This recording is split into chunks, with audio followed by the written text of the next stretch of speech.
Hey guys, welcome back to the channel, it's QC here. Today, we're diving into a seriously intriguing My Hero Academia what-if scenario. What if Deku had Ultra Instinct? If you love AU fanfics and seeing our favorite heroes in a whole new light, make sure to hit that like button and subscribe so you never miss a story. Let's set a little goal. Can we get 53 likes on this video? I know this community can do it. Alright, grab your earphones and let's jump into this wild new version of Deku's journey. The acrid smell of burning concrete filled Izuku Midoriya's lungs as he pressed himself against the alley wall, his heart hammering against his ribs like a caged bird desperate for freedom. Through the chaos and screaming, one sound cut through everything else, Kaken's voice, raw with terror in a way Izuku had never heard before. Let me go. Izuku's emerald eyes darted toward the intersection where the sludge villain had cornered his childhood friend. The gelatinous mass of sewage and malice had engulfed Bakugo Katsuki almost completely, leaving only his explosive hands and part of his face visible as he thrashed desperately against his captor. Pro heroes will handle this, Izuku told himself, clutching his singed school bag. They'll be here any second. Kaken will be fine. But even as the thought formed, he could see the truth written in the panicked faces of the heroes who had arrived. Death Arms stood frozen, his enhanced strength useless against a liquid opponent. Camino Ward hesitated at the edge of the crowd, his wood-based quirk a liability near Bakugo's explosions. Backdraft worked frantically to contain the spreading fires, but none of them could act without risking the hostage's life. His explosions are too dangerous, Death Arms shouted to his colleagues. If we move in now. We need a hero with a more suitable quirk, Camino Ward called back, his voice tight with frustration. Someone who can. The sludge villain's laugh was like oil bubbling in a hot pan. Perfect, this kid's got just the right quirk for me to escape with. Try and stop me, heroes. Bakugo's explosions were growing weaker, more sporadic. His face was turning blue. He's suffocating. The realization hit Izuku like a physical blow. Kaken, proud, invincible Kaken, was going to die right here in front of everyone, and no one could do anything about it. The heroes were too far away, too slow, too limited by their own powers and the constraints of collateral damage. Someone needs to do something. Izuku's legs were already moving before the thought fully formed. His school bag hit the ground with a dull thud as he sprinted toward the intersection, his mouth opening to scream, though whether it was Kaken's name or just a wordless cry, he couldn't tell. Kid, no, Death Arms reached out, but Izuku was already past the hero cordon, his uniform shoes slapping against the asphalt as he closed the distance to the villain.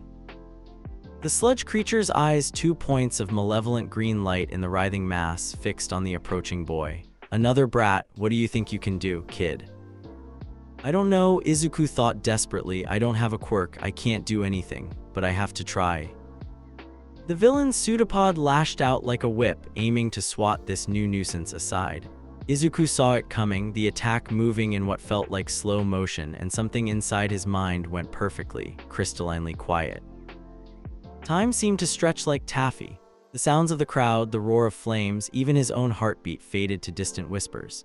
In that moment of absolute clarity, Izuku could see everything, the trajectory of the incoming attack, the exact point where it would connect with his chest, the way his body would crumple and fly backward into the concrete wall. And just as clearly, he could see how to avoid it. His body moved without conscious thought, flowing like water around the strike. His torso bent backward in an impossible arch, the sludge passing millimeters from his school uniform as he slipped past the attack with liquid grace. His feet never stopped moving, carrying him forward in a weaving pattern that seemed to anticipate the villain's next 3 moves before they happened. What the sludge villain recoiled in shock, more tentacles erupting from his mass to track this impossible boy who moved like smoke, like wind, like something that couldn't be touched. But Izuku wasn't trying to fight the villain, he was trying to reach Kaken. Every dodge, every impossible movement brought him closer to his friend's suffocating form.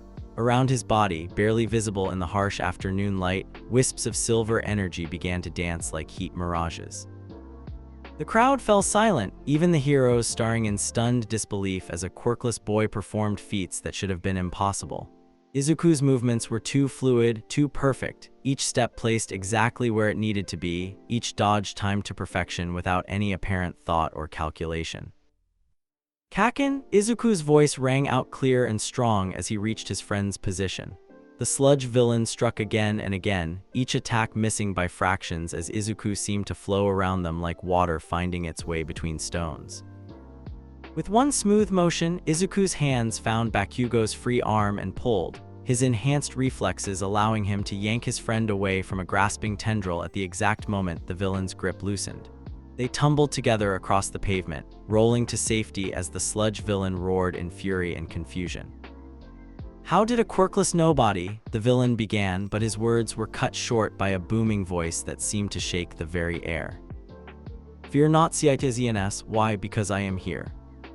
All Might landed in the intersection like a meteor, his presence immediately commanding every eye. But even the symbol of peace paused for a fraction of a second, his attention caught by the impossible scene before him, a green-haired boy in a singed school uniform, standing protectively over his friend, wisps of silver energy still clinging to his form like morning mist. Detroit Smash. The villain never stood a chance. All Might's punch didn't just defeat the sludge creature, it changed the weather for 3 city blocks, the sheer force of displaced air creating a miniature windstorm that scattered the villain's remains like confetti. In the sudden quiet that followed, Izuku found himself sitting on the asphalt, Bakugo coughing and gasping beside him. The silver energy around his body faded completely, leaving him feeling strangely empty, as if something vital had been temporarily borrowed and then returned to wherever it came from. "Young man," All Might's voice was gentler now, concerned. The number 1 hero knelt beside them, his massive frame somehow managing not to be intimidating. "Are you injured, what you just did?" "I'm fine," Izuku said quickly, though he wasn't entirely sure that was true. His body felt like he'd run a marathon and taken a cold shower at the same time, exhausted but strangely energized. "Is Kakin okay?" Bakugo was already struggling to sit up, his usual scowl returning as oxygen flowed back into his lungs. "I didn't need your help, Deku," he rasped, but there was something different in his voice, confusion rather than pure hostility. "How did you? What was that?"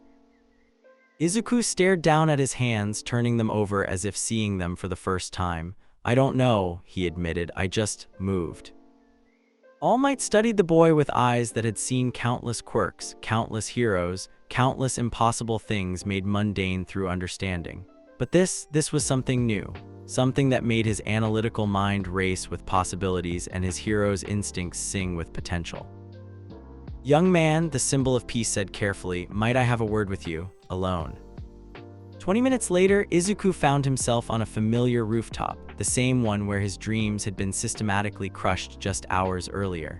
But this time, All Might wasn't here to deliver harsh truths about the impossibility of quirkless heroes. This time, the number 1 hero looked genuinely puzzled. "I've been thinking about what I witnessed," All Might began, his form still impressively muscular in the afternoon light. "The way you moved, the energy I saw around you, I've never encountered anything quite like it in all my years as a hero." Izuku fidgeted with the hem of his jacket. "It wasn't really anything special, when I saw Kakin in danger, I couldn't think about anything else. And then everything felt so quiet and clear, and I could see exactly where to move to avoid getting hit." All Might stroked his chin thoughtfully. "Tell me, young Midoriya, you are quirkless, correct? No manifestation of any ability during childhood?" "Nothing," Izuku confirmed. "I was tested 3 times, the doctors were very thorough." "And yet what you did today," All Might trailed off, his expression growing more serious. "Young man, I came here originally to offer you something, a power that could help you achieve your dream of becoming a hero. But now..." Izuku's heart stopped. "You were going to offer me a quirk?" "In a manner of speaking, yes. There are certain abilities that can be passed down, inherited rather than born with. I had planned to offer you mine." All Might's smile was mysterious but kind. "But what I witnessed today suggests you may already possess something far more rare and precious than anything I could give you."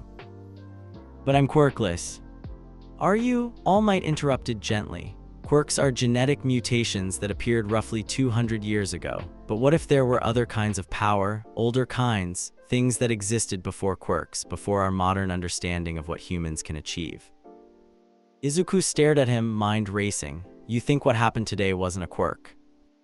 "I think," All Might said carefully, "that you should explore what you can do, train it, understand it, master it. And if you find that it's truly something you can control and develop." The hero's smile became radiant. then perhaps the world has its next great hero already and he just doesn't know it yet. The wind picked up around them, ruffling Izuku's green hair as he absorbed the implications. All his life, he'd dreamed of having a quirk, of being special, of being able to help people the way his idol did. And now All Might, the symbol of peace himself, was suggesting that he already had something. "I don't understand it," Izuku said quietly. "When I was moving, it didn't feel like I was thinking or planning. It was like my body just knew what to do, like it was moving on its own." "Like instinct," All Might mused, "pure, perfect instinct." Izuku nodded slowly. "Yeah, exactly like that." All Might stood, his cape billowing in the wind as he prepared to leave. "Young Midoriya, I want you to think carefully about what happened today. Practice if you can do so safely. And remember," he paused, looking back with that characteristic smile that had inspired a generation of heroes, "sometimes the greatest power comes not from what we can destroy, but from what we can protect." As the symbol of peace launched himself into the sky, Izuku remained on the rooftop, staring down at his hands. Somewhere inside him, he could still feel it, that strange, quiet energy that had allowed him to move like liquid lightning, to flow around attacks that should have flattened him. Ultra instinct, he thought, though he didn't know where the words came from. They just felt right. Whatever this is, whatever I can do, I'm going to master it. I'm going to become a hero.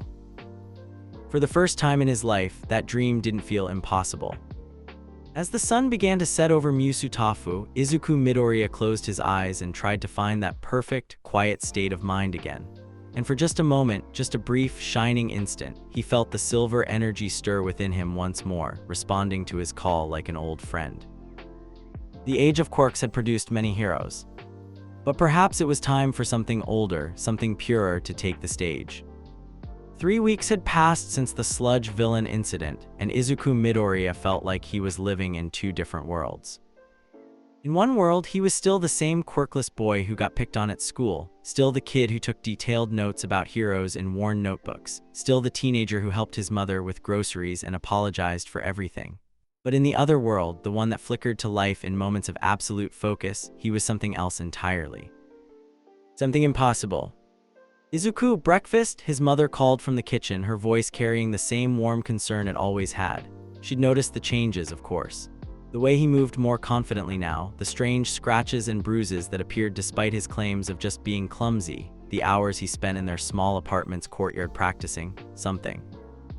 "Coming, Mom?" Izuku carefully closed his 13th notebook, this one dedicated entirely to documenting his experiences with what he'd started calling his instinct state. 3 weeks of careful observation and experimentation had yielded frustratingly little concrete data, but the patterns were becoming clearer. The power responded to emotional intensity, particularly the desire to protect or help others. It seemed to activate most readily when his analytical mind went quiet, when he stopped thinking and started just being. And each time he accessed it, the sensation became slightly more familiar, like muscle memory for something he'd never actually learned. During breakfast, Izuku's phone buzzed with a news alert. Another villain attack, this one in Taduan shopping district. 3 heroes already on scene, situation contained. He frowned at the timestamp. The attack had ended nearly an hour ago, but the lingering crowd shots showed people still gathered, phones out, recording something. "What is it, sweetheart?" Inko Midoriya settled across from him with her own plait, green hair falling across her face in a way that reminded him uncomfortably of his own reflection. "Just hero news," Izuku said, though something about the report nagged at him. 3 heroes for a single villain seemed like overkill, unless... His phone rang. The caller ID made his heart skip. All Might. Hello. "Young Midoriya," the booming voice somehow managed to sound cheerful even through the phone's speaker. "I hope I'm not interrupting anything important. Might you be free for a training session this afternoon?" Izuku glanced at his mother, who was watching with curious eyes. He'd told her about meeting All Might, though not about the quirk offer or the true nature of his newfound abilities. As far as she knew, the #1 hero had simply taken an interest in an aspiring hero student. "I'm free," Izuku said, "same place as usual." "Actually, I was thinking somewhere more practical, Dagoba Municipal Beach, do you know it?" Izuku nearly choked on his rice. "The junk beach, why there?" "Sometimes the best training happens in the most unexpected places. Meet me there at 2 p.m. and young Midoriya." All Might's voice took on a slightly more serious tone. "Bring clothes you don't mind getting dirty." 2 hours later, Izuku stood at the edge of what had once been a pristine beach and was now essentially a garbage dump. Mountains of refuse stretched from the waterline to the street, old appliances, car parts, furniture, industrial waste that had been accumulating for years. The smell was indescribable. Impressive, isn't it? All Might appeared beside him in a cloud of displaced air, though notably he was in his deflated form rather than his heroic muscle form. This used to be a beautiful beach where families would come to enjoy the ocean. Now, it's heartbreaking, Izuku said quietly. Why don't the heroes clean it up? Because it's not their job, All Might replied. Heroes fight villains, rescue civilians, maintain public order, but environmental cleanup, that falls to other agencies, and those agencies are understaffed and underfunded. So the garbage accumulates and people forget what this place used to be. Izuku studied the massive piles of debris, his analytical mind already working. You want me to train here, moving through all this junk? Oh no, my boy, All Might's smile was mysterious and slightly terrifying. I want you to clean it. Clean it, the whole beach. Every piece of trash, every scrap of metal, every broken appliance. I want you to restore this beach to its former glory. All Might gestured broadly at the wasteland before them, and I want you to do it using your power. Izuku stared at him. I don't understand. My instinct thing, it's not really good for heavy lifting. It's more about moving and dodging it. Is it? All Might interrupted. Young Midoriya, what exactly do you think your power is? The question hung in the air between them. Izuku had been asking himself the same thing for weeks, filling notebook pages with theories and observations, but he'd never managed to articulate a complete answer. I can dodge attacks, he said slowly.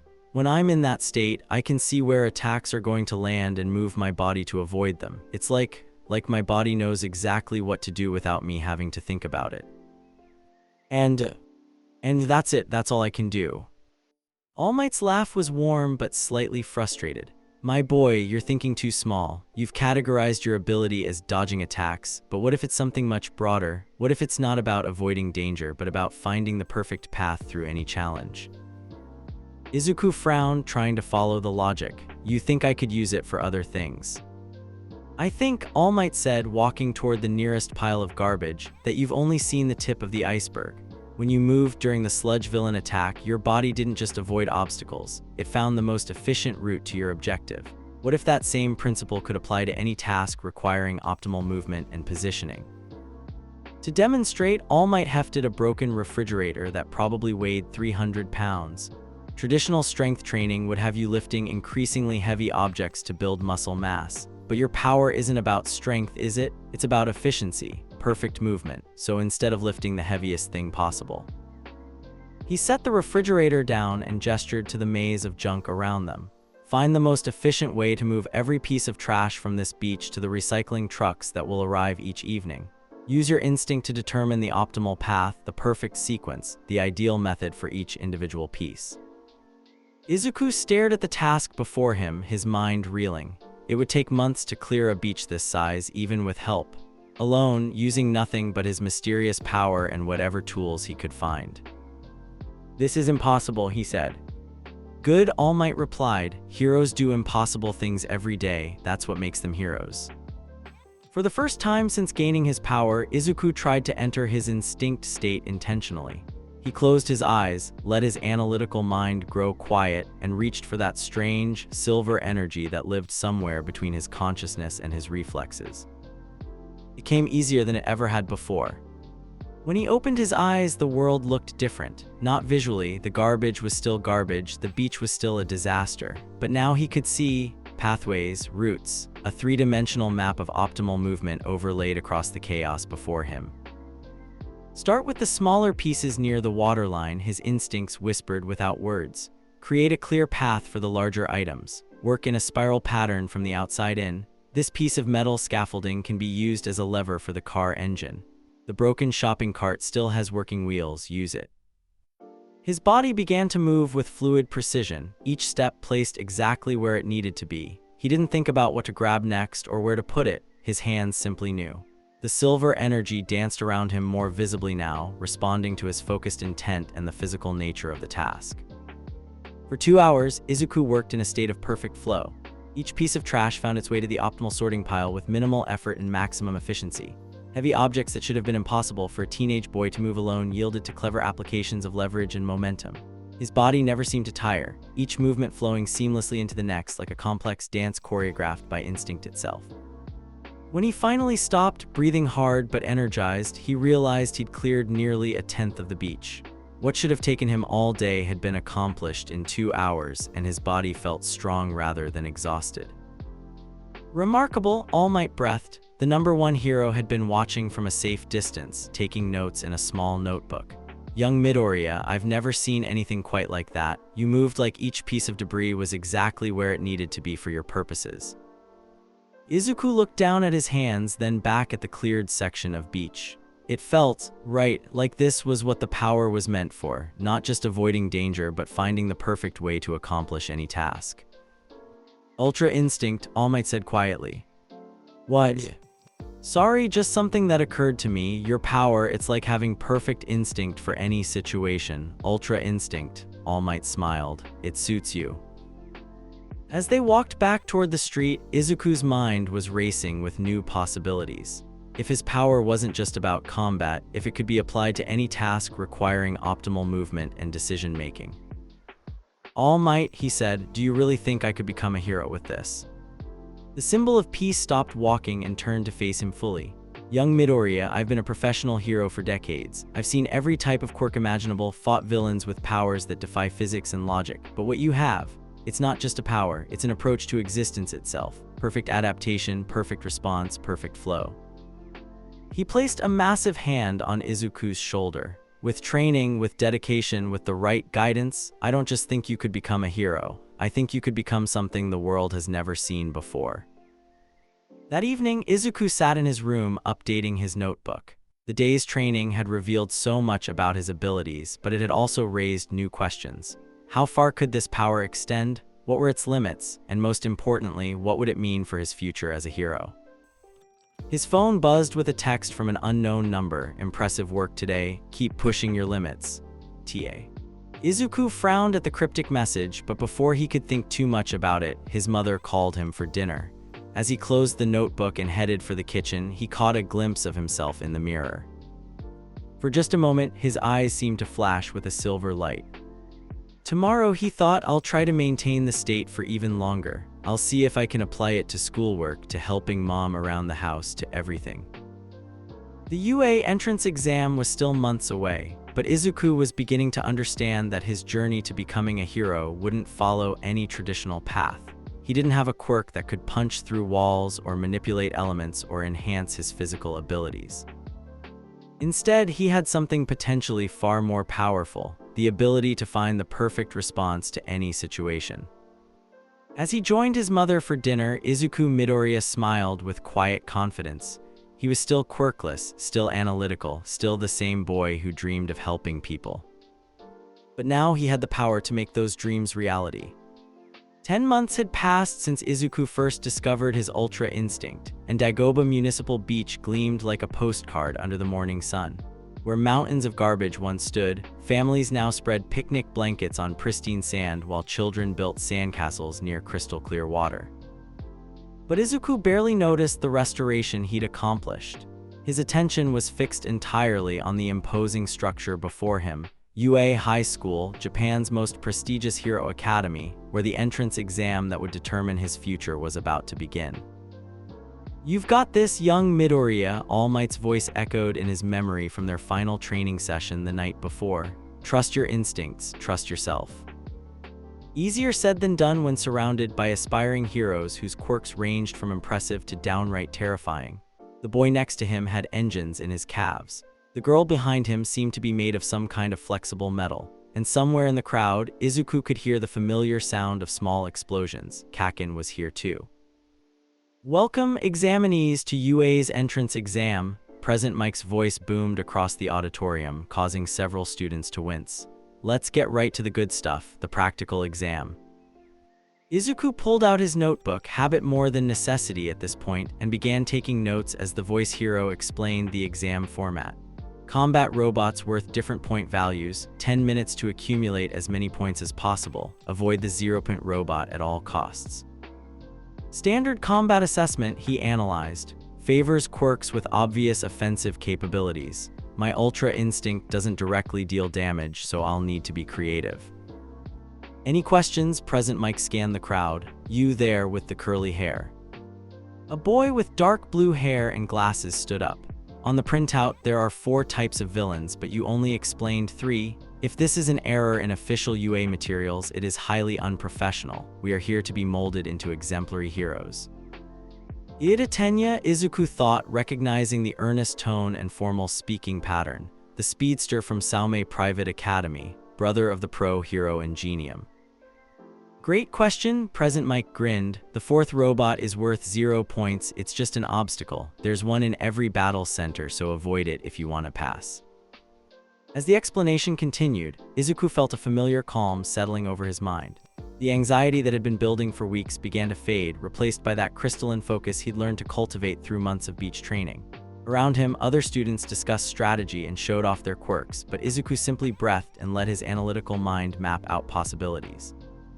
10 minutes, multiple robots with different point values, limited space, dozens of other examinees competing for the same targets. The solution began to form in his mind, not as conscious thought but as instinctual understanding. He wouldn't need to destroy the robots, he just needed to be the first to reach them, to find the optimal path through the chaos while others fought over scraps. Battle Center B, let's go! Present Mike's announcement sent hundreds of students streaming toward their assigned testing areas.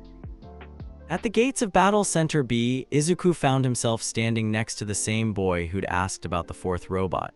Iida, he'd confirmed from the roster, equipped with engine quirk that allowed superhuman speed through leg-mounted turbines. You seem nervous, Iida observed, his voice slightly less formal now that they weren't in the auditorium. Is this your first hero exam? Yeah, Izuku admitted, I'm Midoriya Izuku, and you're right, I am pretty nervous.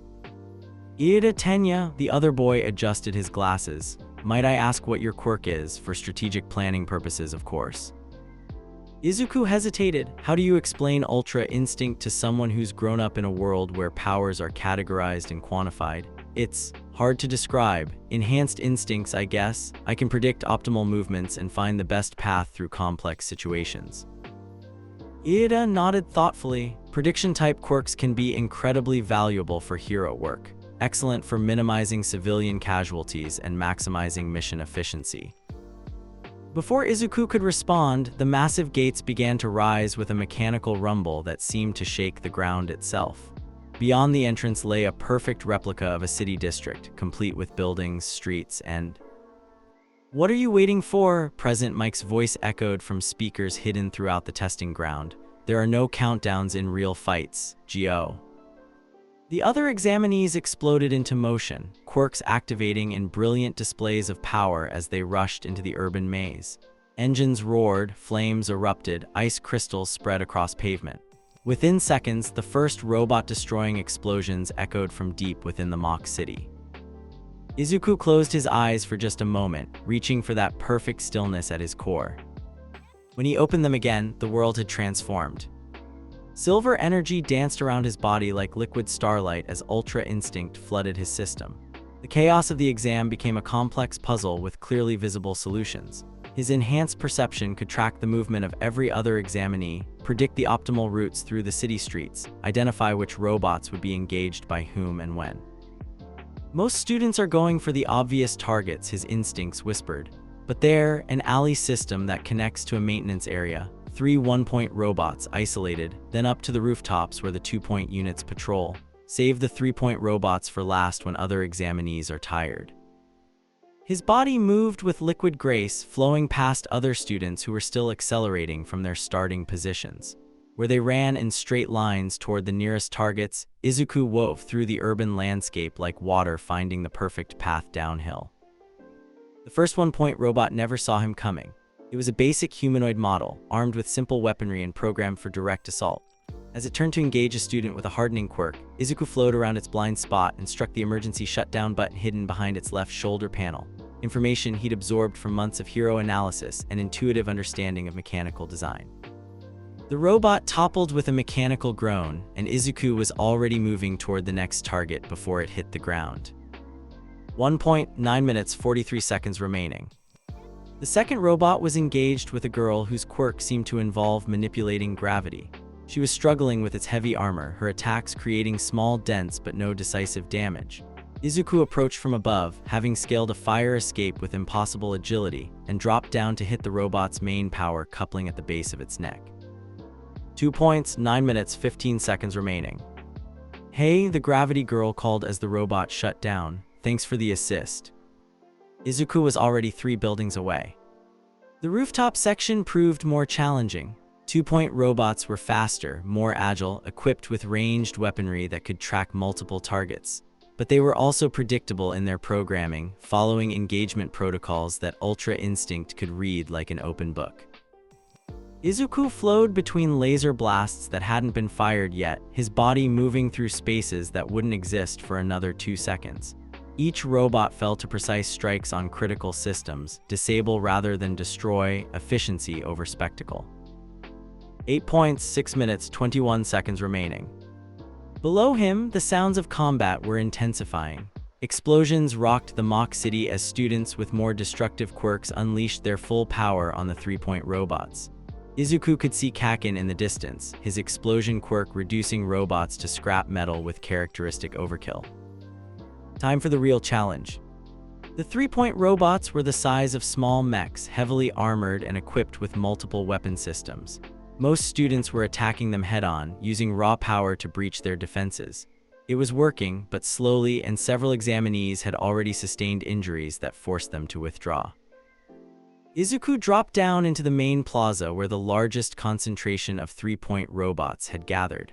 Around him, a dozen other students were engaged in desperate combat, their quirks pushed to their limits against overwhelming mechanical opposition. Ultra Instinct flared brighter around him, silver energy now visible enough that other students began to notice. His perception expanded further, tracking not just his own optimal path but the movements and needs of every person in the combat zone. The boy with the tape quirk is about to be overwhelmed. The girl with the pink skin needs an opening. The student with the sugar rush quirk is running low on energy. For the first time since discovering his power, Izuku realized that Ultra Instinct wasn't just about his own perfect movement. It was about finding the perfect solution for everyone. His body began to move in a pattern that seemed impossible, flowing between multiple 3-point robots while simultaneously creating openings for other students. A perfectly timed dodge here caused a robot's attack to miss him and disable another robot behind him. A precise jump there positioned him to trigger a chain reaction that toppled 3 machines at once. "What the hell is that guy doing?" someone shouted. "He's not even attacking them directly. How is he moving like that?"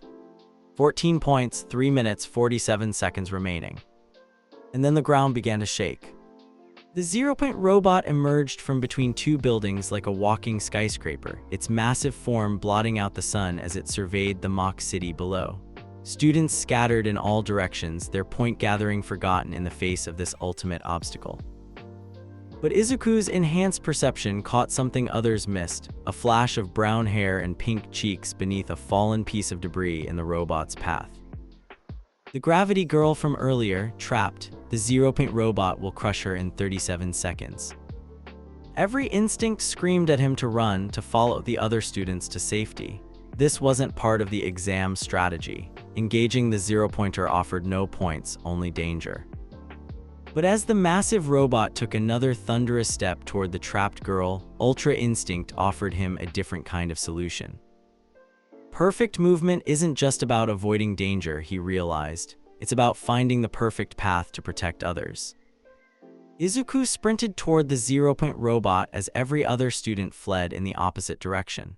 Silver energy exploded around him like a supernova as he pushed Ultra Instinct further than he'd ever attempted, his body moving through the urban landscape like liquid lightning.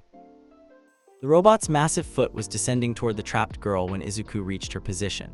In one fluid motion, he grabbed her under the arms and launched both of them through a complex 3-dimensional trajectory that carried them between the robot's legs, around falling debris, and through a series of perfectly timed movements that deposited them safely behind a reinforced concrete barrier. "Are you okay?" he asked, though his attention was already shifting to track the robot's continued rampage. The girl Uraraka Achako, according to the name tag visible on her gym uniform, stared at him with wide brown eyes. You saved me, but why? There's no points for fighting the 0-pointer. Izuku looked back at the massive robot, which was now turning its attention toward other fleeing students. Some things are more important than points. Around them, the 10-minute alarm began to sound, signaling the end of the practical exam. Students emerged from hiding spots and rubble piles, many sporting injuries and exhausted expressions. In the distance, Present Mike's voice announced the conclusion of testing. As the adrenaline faded and Ultra Instinct's silver energy flickered out, Izuku found himself surrounded by other examinees. Many were staring at him with expressions ranging from awe to confusion. Dude, how did you move like that? Was that a speed quirk? It didn't look like super speed. The way you helped everyone while still getting your own points. Iida Tenya approached his expression thoughtful. Midoriya-kun, I owe you an apology. When I saw you earlier, I misjudged your capabilities. That was extraordinary heroism. Izuku felt his cheeks burning with embarrassment. It really wasn't anything special. I just moved like water through chaos, created opportunities for others, and ultimately chose to save a fellow student rather than secure your own advancement, Iida interrupted. I believe you fundamentally misunderstand what constitutes special. As the students filed back toward the school building, Izuku caught sight of a familiar figure watching from the observation deck, All Might, though in his deflated form and wearing civilian clothes. The number 1 hero caught his eye and gave a subtle thumbs up before disappearing back into the building. 2 weeks later, Izuku stared at the thick envelope in his hands, too nervous to open it. UA's response to his application, the verdict that would determine his future as a hero. Just open it, sweetie, his mother encouraged from beside him on the couch. Whatever it says, we'll figure it out. With trembling fingers, Izuku tore open the envelope and pulled out what appeared to be some kind of projection device. It activated automatically, filling their living room with a holographic image of All Might in his full heroic form. Young Midoriya, the projection boomed. I hope this message finds you well. I'm here to deliver the results of your entrance examination, but first, I have a confession to make. Izuku's heart stopped.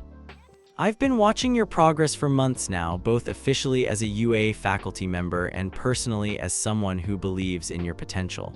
Your practical exam performance was unprecedented.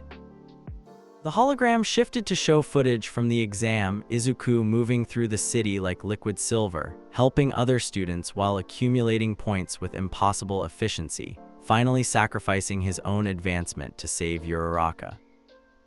17 points on the practical exam, All Might continued. Quite impressive for someone without an obviously offensive quirk, but here's where things get interesting. UA doesn't just grade on villain points. We also award rescue points for heroic behavior that goes beyond mere combat effectiveness. A new scoring display appeared, Izuku Midoriya villain points, 17 rescue points, 45 total 62. 45 rescue points, All Might explained, his holographic smile radiant. The highest rescue point total in UA's entrance exam history. You didn't just help other students, you fundamentally changed the dynamic of the entire examination through your presence and actions. Izuku's mother gasped beside him, her hands flying to her mouth.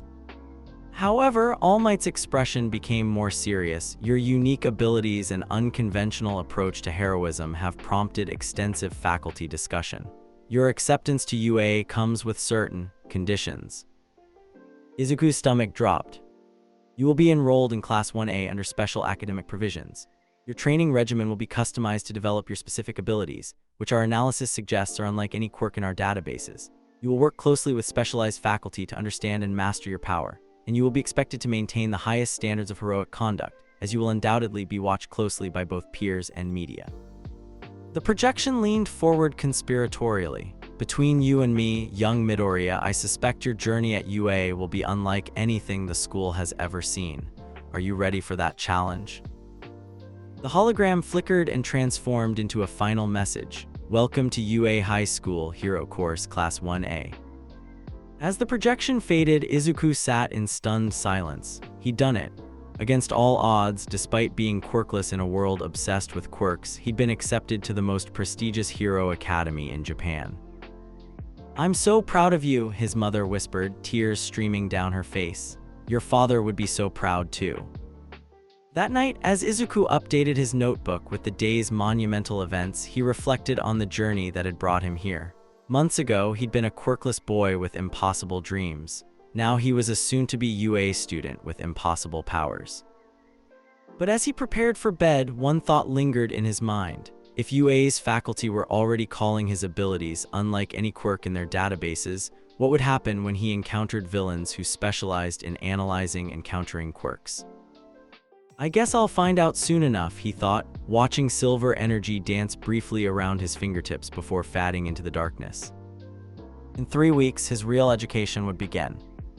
The massive gates of UA High School felt different when you were walking through them as an actual student rather than a nervous applicant. Izuku adjusted his new uniform, crisp white shirt, red tie, gray blazer, and tried to calm the butterflies doing aerial maneuvers in his stomach. Class 1A, the hero course, he was really here. Building confidence through months of training, he reminded himself, feeling for that familiar center of calm that Ultra Instinct had taught him to find. "You earned this. You belong here." The hallway was enormous, designed to accommodate students with all manner of physical quirks. Izuku had read that some past students required specialized accommodations, extra-wide doorways for transformation quirks, reinforced floors for students with density powers, climate-controlled sections for those with temperature-based abilities. "Room 1A should be just around this corner," he muttered, checking his schedule for the 3rd time. The paper crinkled slightly in his grip. He was more nervous than he'd thought. He rounded the corner and stopped dead. The door to Class 1A was massive, easily twice the size of a normal classroom entrance. Through the frosted glass, he could see shadows moving around inside, his new classmates, already gathering before the official start time. "Deep breath, you've got this." Izuku pushed open the door and stepped into organized chaos. "Completely unacceptable to put your feet on the desk. That desk is the sacred property of our upperclassmen." "Calm down, Four Eyes, it's just a desk." Izuku immediately recognized both voices. Iida Tenya from the entrance exam stood rigidly beside a desk where a familiar blonde figure had his feet propped up, looking supremely unbothered by the lecture he was receiving. Kaken, Izuku's stomach tightened. He'd known Bakugo had also been accepted to UA. Their middle school had made a big announcement about having 2 students make it into the hero course, but seeing him here in the same classroom. "Oh, you're Midoriya-kun, right?" A cheerful voice interrupted his thoughts. Uraraka Achako bounced over with a bright smile, her brown hair framing her face in a way that made her look approachable and friendly. "From the entrance exam, I never got to properly thank you for saving me from that 0-pointer. "You really don't need to thank me," Izuku said quickly, his cheeks warming. Any hero would have done the same thing.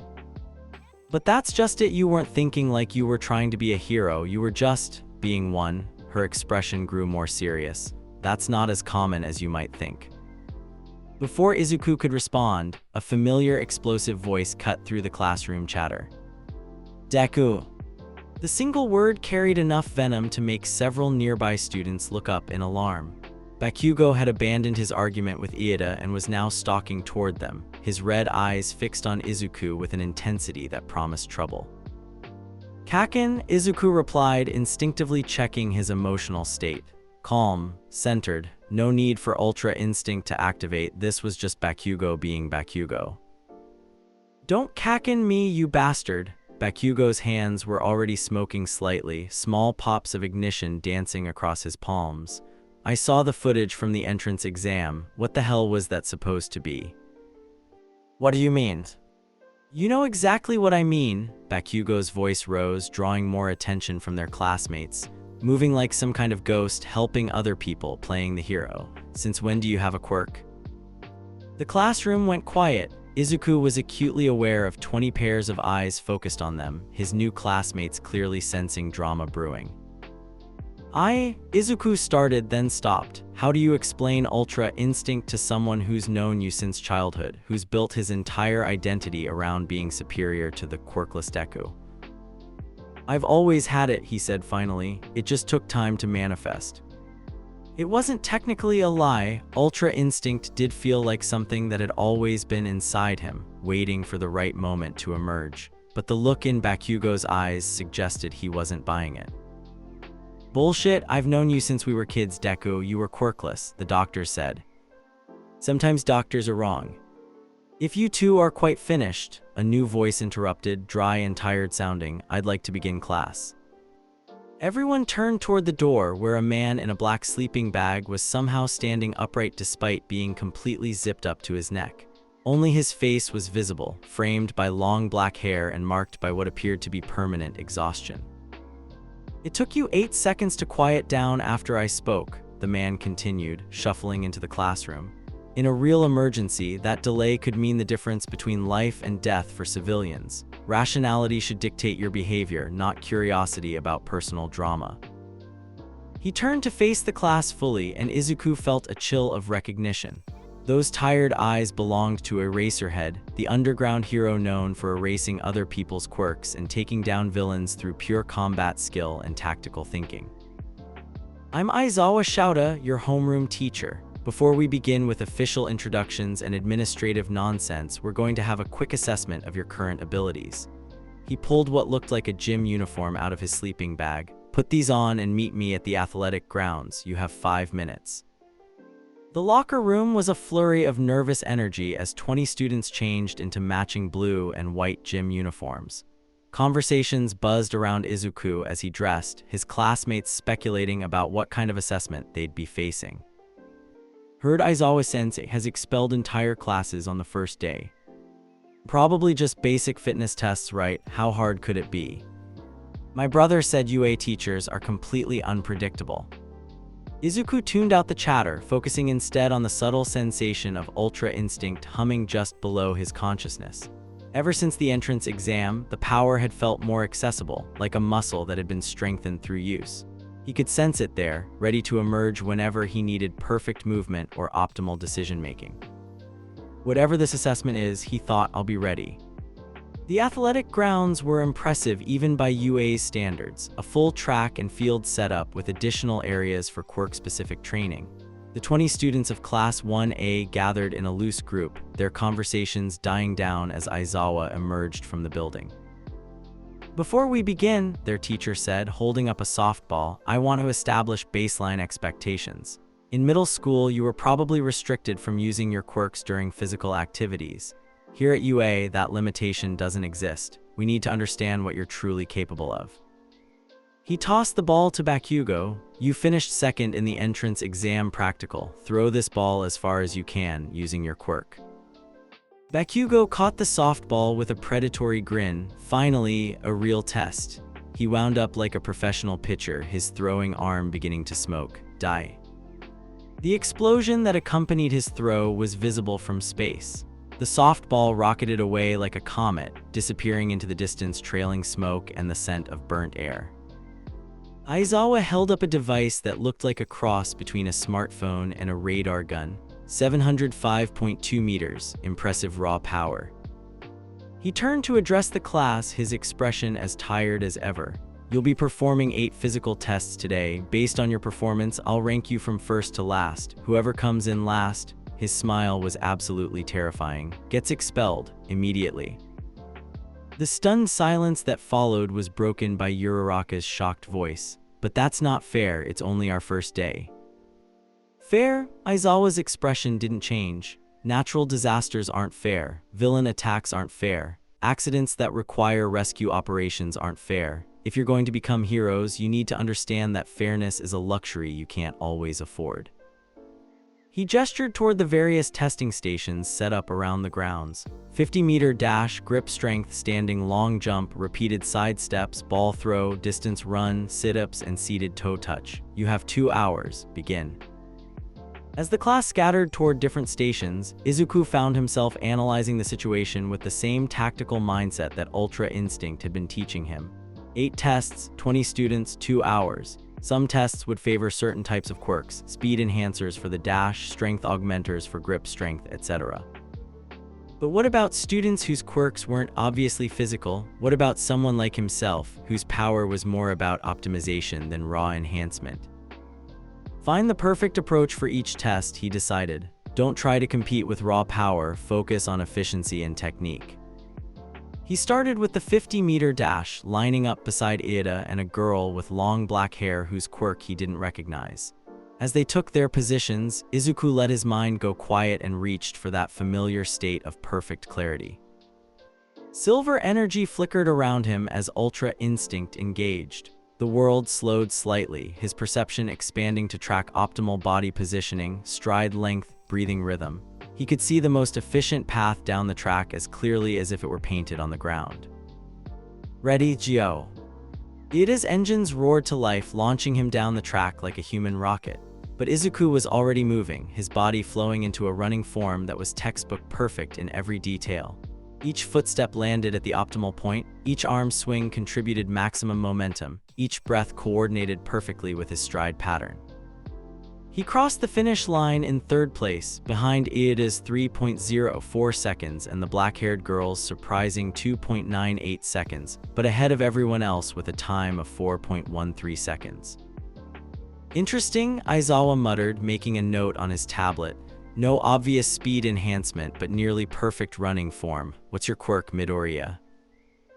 Enhanced instincts, Izuku replied, the same explanation he'd given Ida during the entrance exam. I can optimize my movements for any given task. Aizawa's tired eyes studied him for a long moment. We'll see. The grip strength test presented a different challenge. Students with obvious strength quirks, like the boy with multiple arms, dominated the rankings, while others struggled to even reach average human levels. When Izuku's turn came, he wrapped his hands around the testing device and let Ultra Instinct guide his technique. Perfect hand positioning, optimal muscle engagement, coordinate breathing with effort. The digital display read 56 kg, not spectacular, but well above average for his body type and age. More importantly, it represented the absolute maximum his body could achieve through perfect technique alone. Consistent optimization, Aizawa noted. No superhuman enhancement, but maximum efficiency within human limits. The pattern continued through each test. Standing long jump, Izuku achieved perfect form and landed at 2.1 meters, well behind quirk-enhanced students but respectable for baseline human ability. Repeated side steps, his movement was so fluid and precise that he actually outperformed several students with speed-based quirks. Sit-ups and toe touch, textbook perfect form yielding optimal results. The distance run proved to be where his approach truly shined. While other students pushed their quirks to maintain superhuman pace over the full distance, Izuku settled into a rhythm that Ultra Instinct identified as perfectly sustainable. His breathing never became labored, his stride never faltered, his pace never varied by more than a few seconds per kilometer. He finished in the middle of the pack time-wise, but was the only student who looked like he could immediately run the course again. Your endurance optimization is remarkable, Aizawa observed as Izuku crossed the finish line. Most students with enhancement quirks experience significant fatigue after pushing their limits. You appear to have found the perfect balance between effort and sustainability. The final test was the ball throw, and Izuku found himself lined up behind several classmates who had already posted impressive distances. Bakugo's 705.2 meters still stood as the record, while Uraraka had used her gravity quirk to send her ball into what was essentially orbit. When his turn came, Izuku took the softball and entered the deepest Ultra Instinct state he'd achieved since the entrance exam. Silver energy danced around him more visibly now, drawing murmurs from his classmates as his awareness expanded to encompass optimal throwing mechanics, wind conditions, and trajectory calculations. He wound up with textbook perfect form and released the ball at the precise moment when every variable aligned for maximum distance. The softball flew in a perfect arc, traveling farther than human strength alone should have allowed through pure mechanical efficiency. When it finally landed, Aizawa's device read 67.3 meters.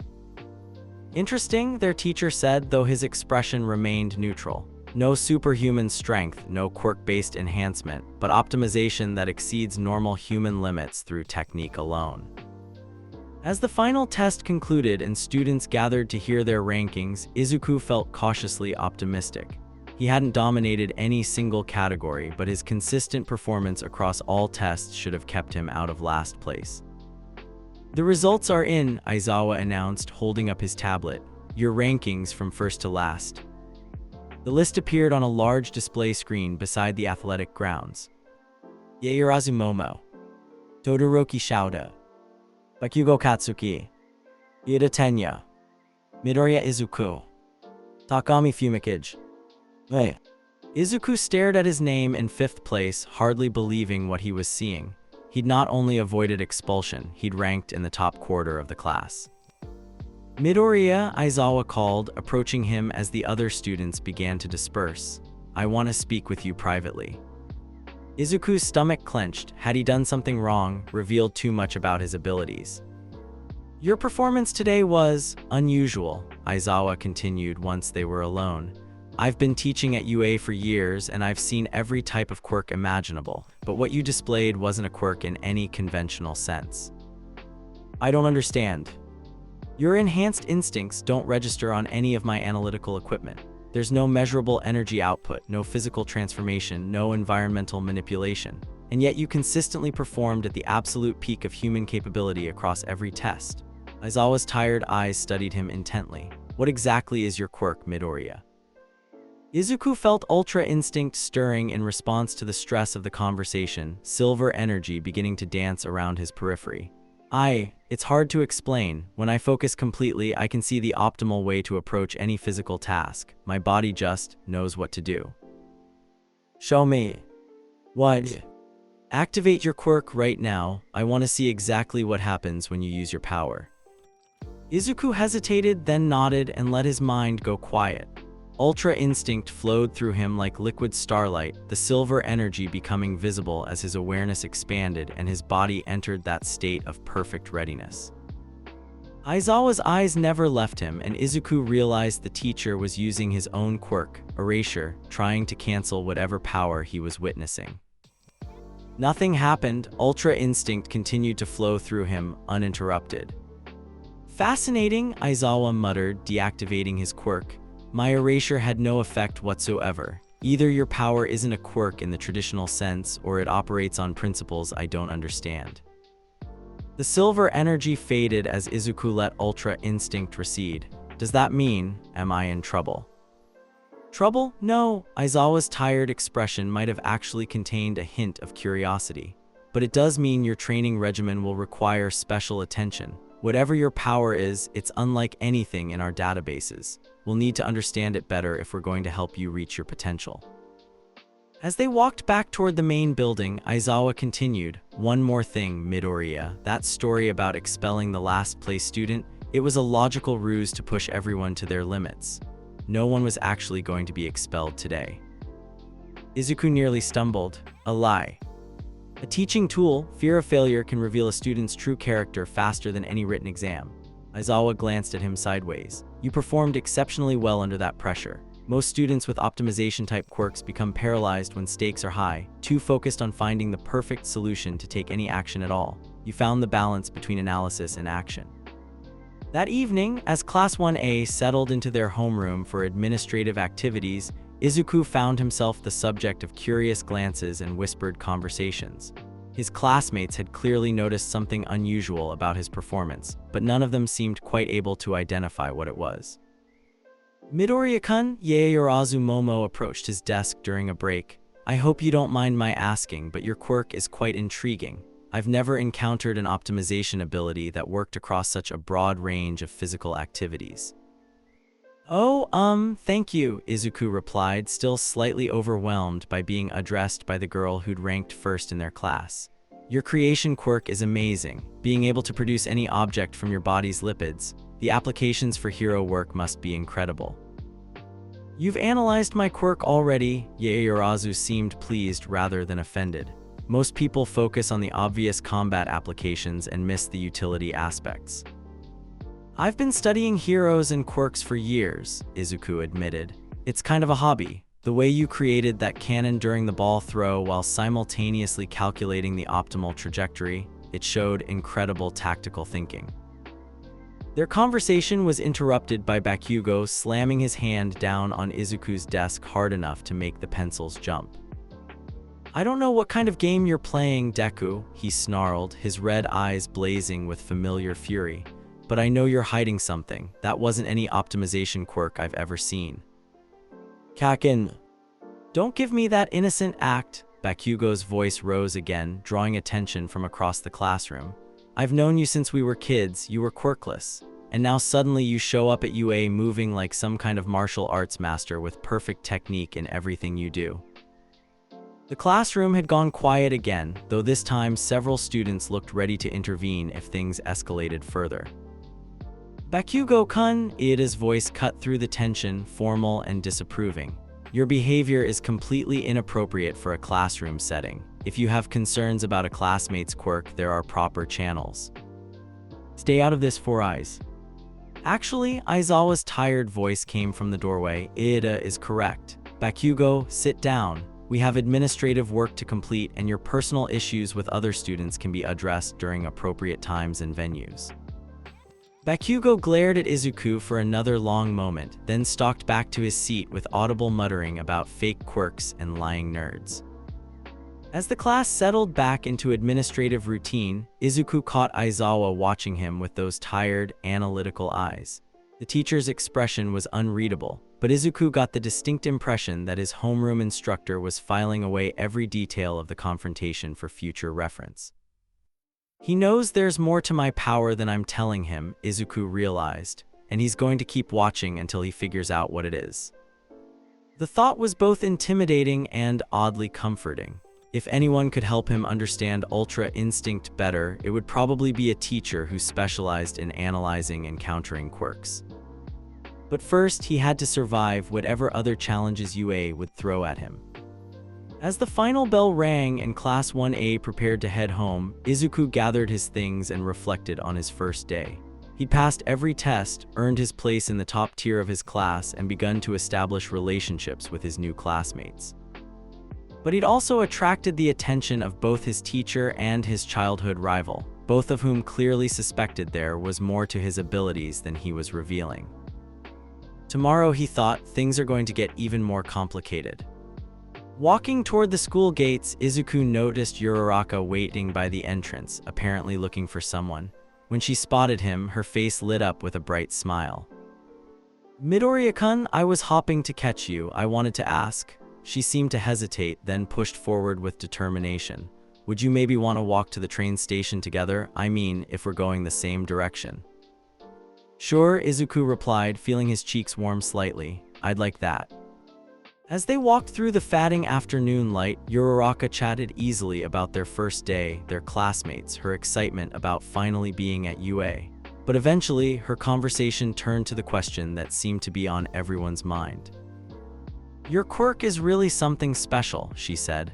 "The way you move, it's like you're always exactly where you need to be. I've never seen anything quite like it." "It's not that impressive," Izuku said automatically, "compared to everyone else's quirks." "But that's just it," Uraraka interrupted. "It doesn't feel like a normal quirk, it feels like something more fundamental. Like you're not just using a power, you're expressing something that's naturally part of who you are." Izuku stopped walking, struck by her words. In all his analysis and training, he'd never thought about Ultra Instinct in quite those terms. "You really think so?" "I know so," Uraraka said with complete conviction. "And I think that's what makes it so amazing. It's not just what you can do, it's who you are." As they reached the train station and prepared to part ways, Izuku found himself smiling with genuine confidence for the first time since arriving at UA. Maybe his path to becoming a hero would be different from everyone else's. Maybe his power didn't fit into conventional categories or databases. Maybe he would always be something of an enigma to his classmates and teachers. But as Uraraka had said, that might be exactly what made it special. The sun had barely begun to rise over UA High School when Izuku found himself standing on the empty athletic grounds, morning mist still clinging to the track where he'd performed his assessment tests just 2 days prior. The early hour didn't bother him. Months of beach training with All Might had accustomed him to dawn workouts. What did bother him was the cryptic text message that had arrived at 5:30 a.m. Young Midoriya, meet me at UA's athletic grounds at 6:00 a.m. We need to discuss your performance. All Might. Punctual as always, my boy, the familiar booming voice carried across the misty field as All Might's muscular form materialized from the shadows near the equipment storage building. I hope you don't mind the early hour, but this conversation requires privacy. Izuku jogged over, his body automatically falling into the efficient movement patterns that Ultra Instinct had been teaching him. Is everything okay? Your message sounded serious. Serious, yes, but not dire. All Might's expression was thoughtful as he studied his unofficial protege. I've been reviewing footage from your assessment tests, and I've had several interesting conversations with Aizawa-sensei regarding your unique capabilities. They began walking toward the center of the field, their footsteps muffled by the dew-laden grass. The morning air was crisp and clean, carrying the faint scent of cherry blossoms from the trees that lined UA's campus. Your homeroom teacher is quite perplexed, All Might continued. He used his erasure quirk on you during your private conversation, expecting to cancel whatever power you were displaying. When nothing happened, it confirmed his suspicion that your abilities don't operate like conventional quirks. Izuku felt his stomach tighten. Am I in trouble? Did I break some kind of rule by not having a traditional quirk? Quite the opposite, All Might's laugh was warm and reassuring. UA has always prided itself on recognizing potential in all its forms, but your situation presents us with fascinating questions about the nature of power itself.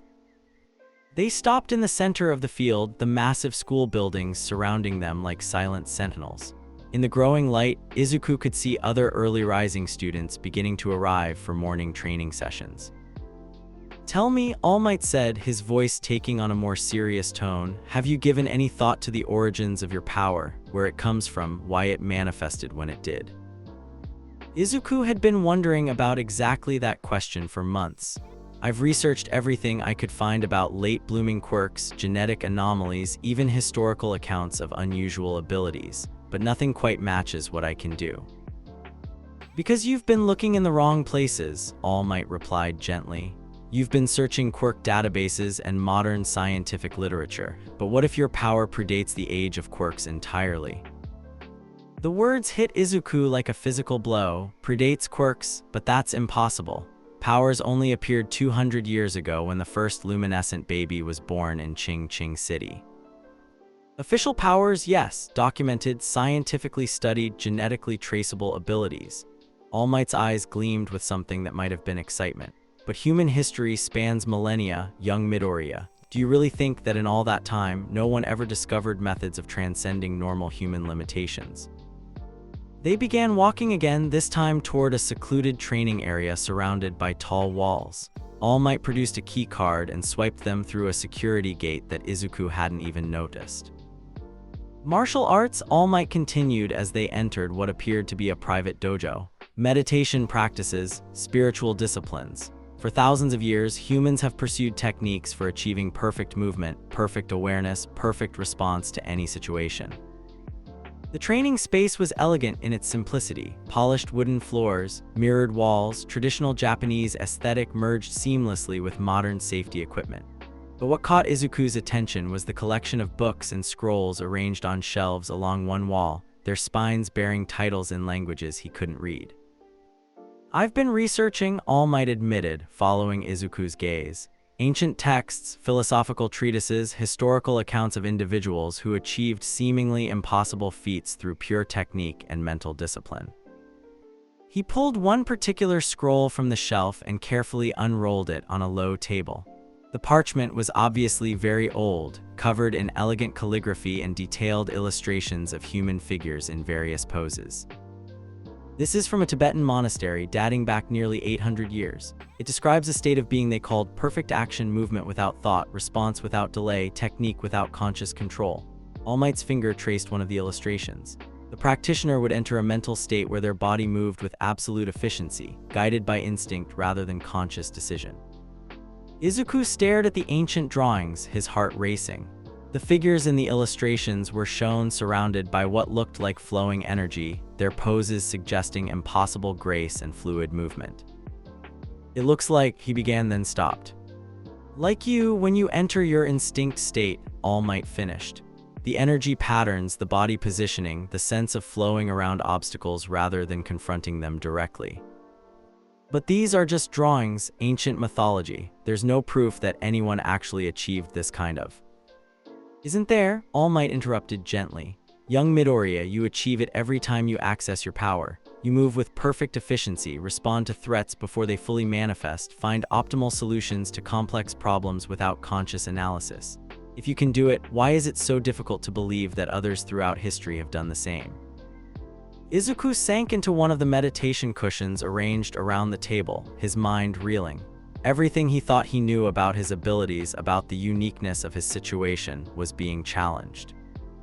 So you think my power isn't a quirk at all?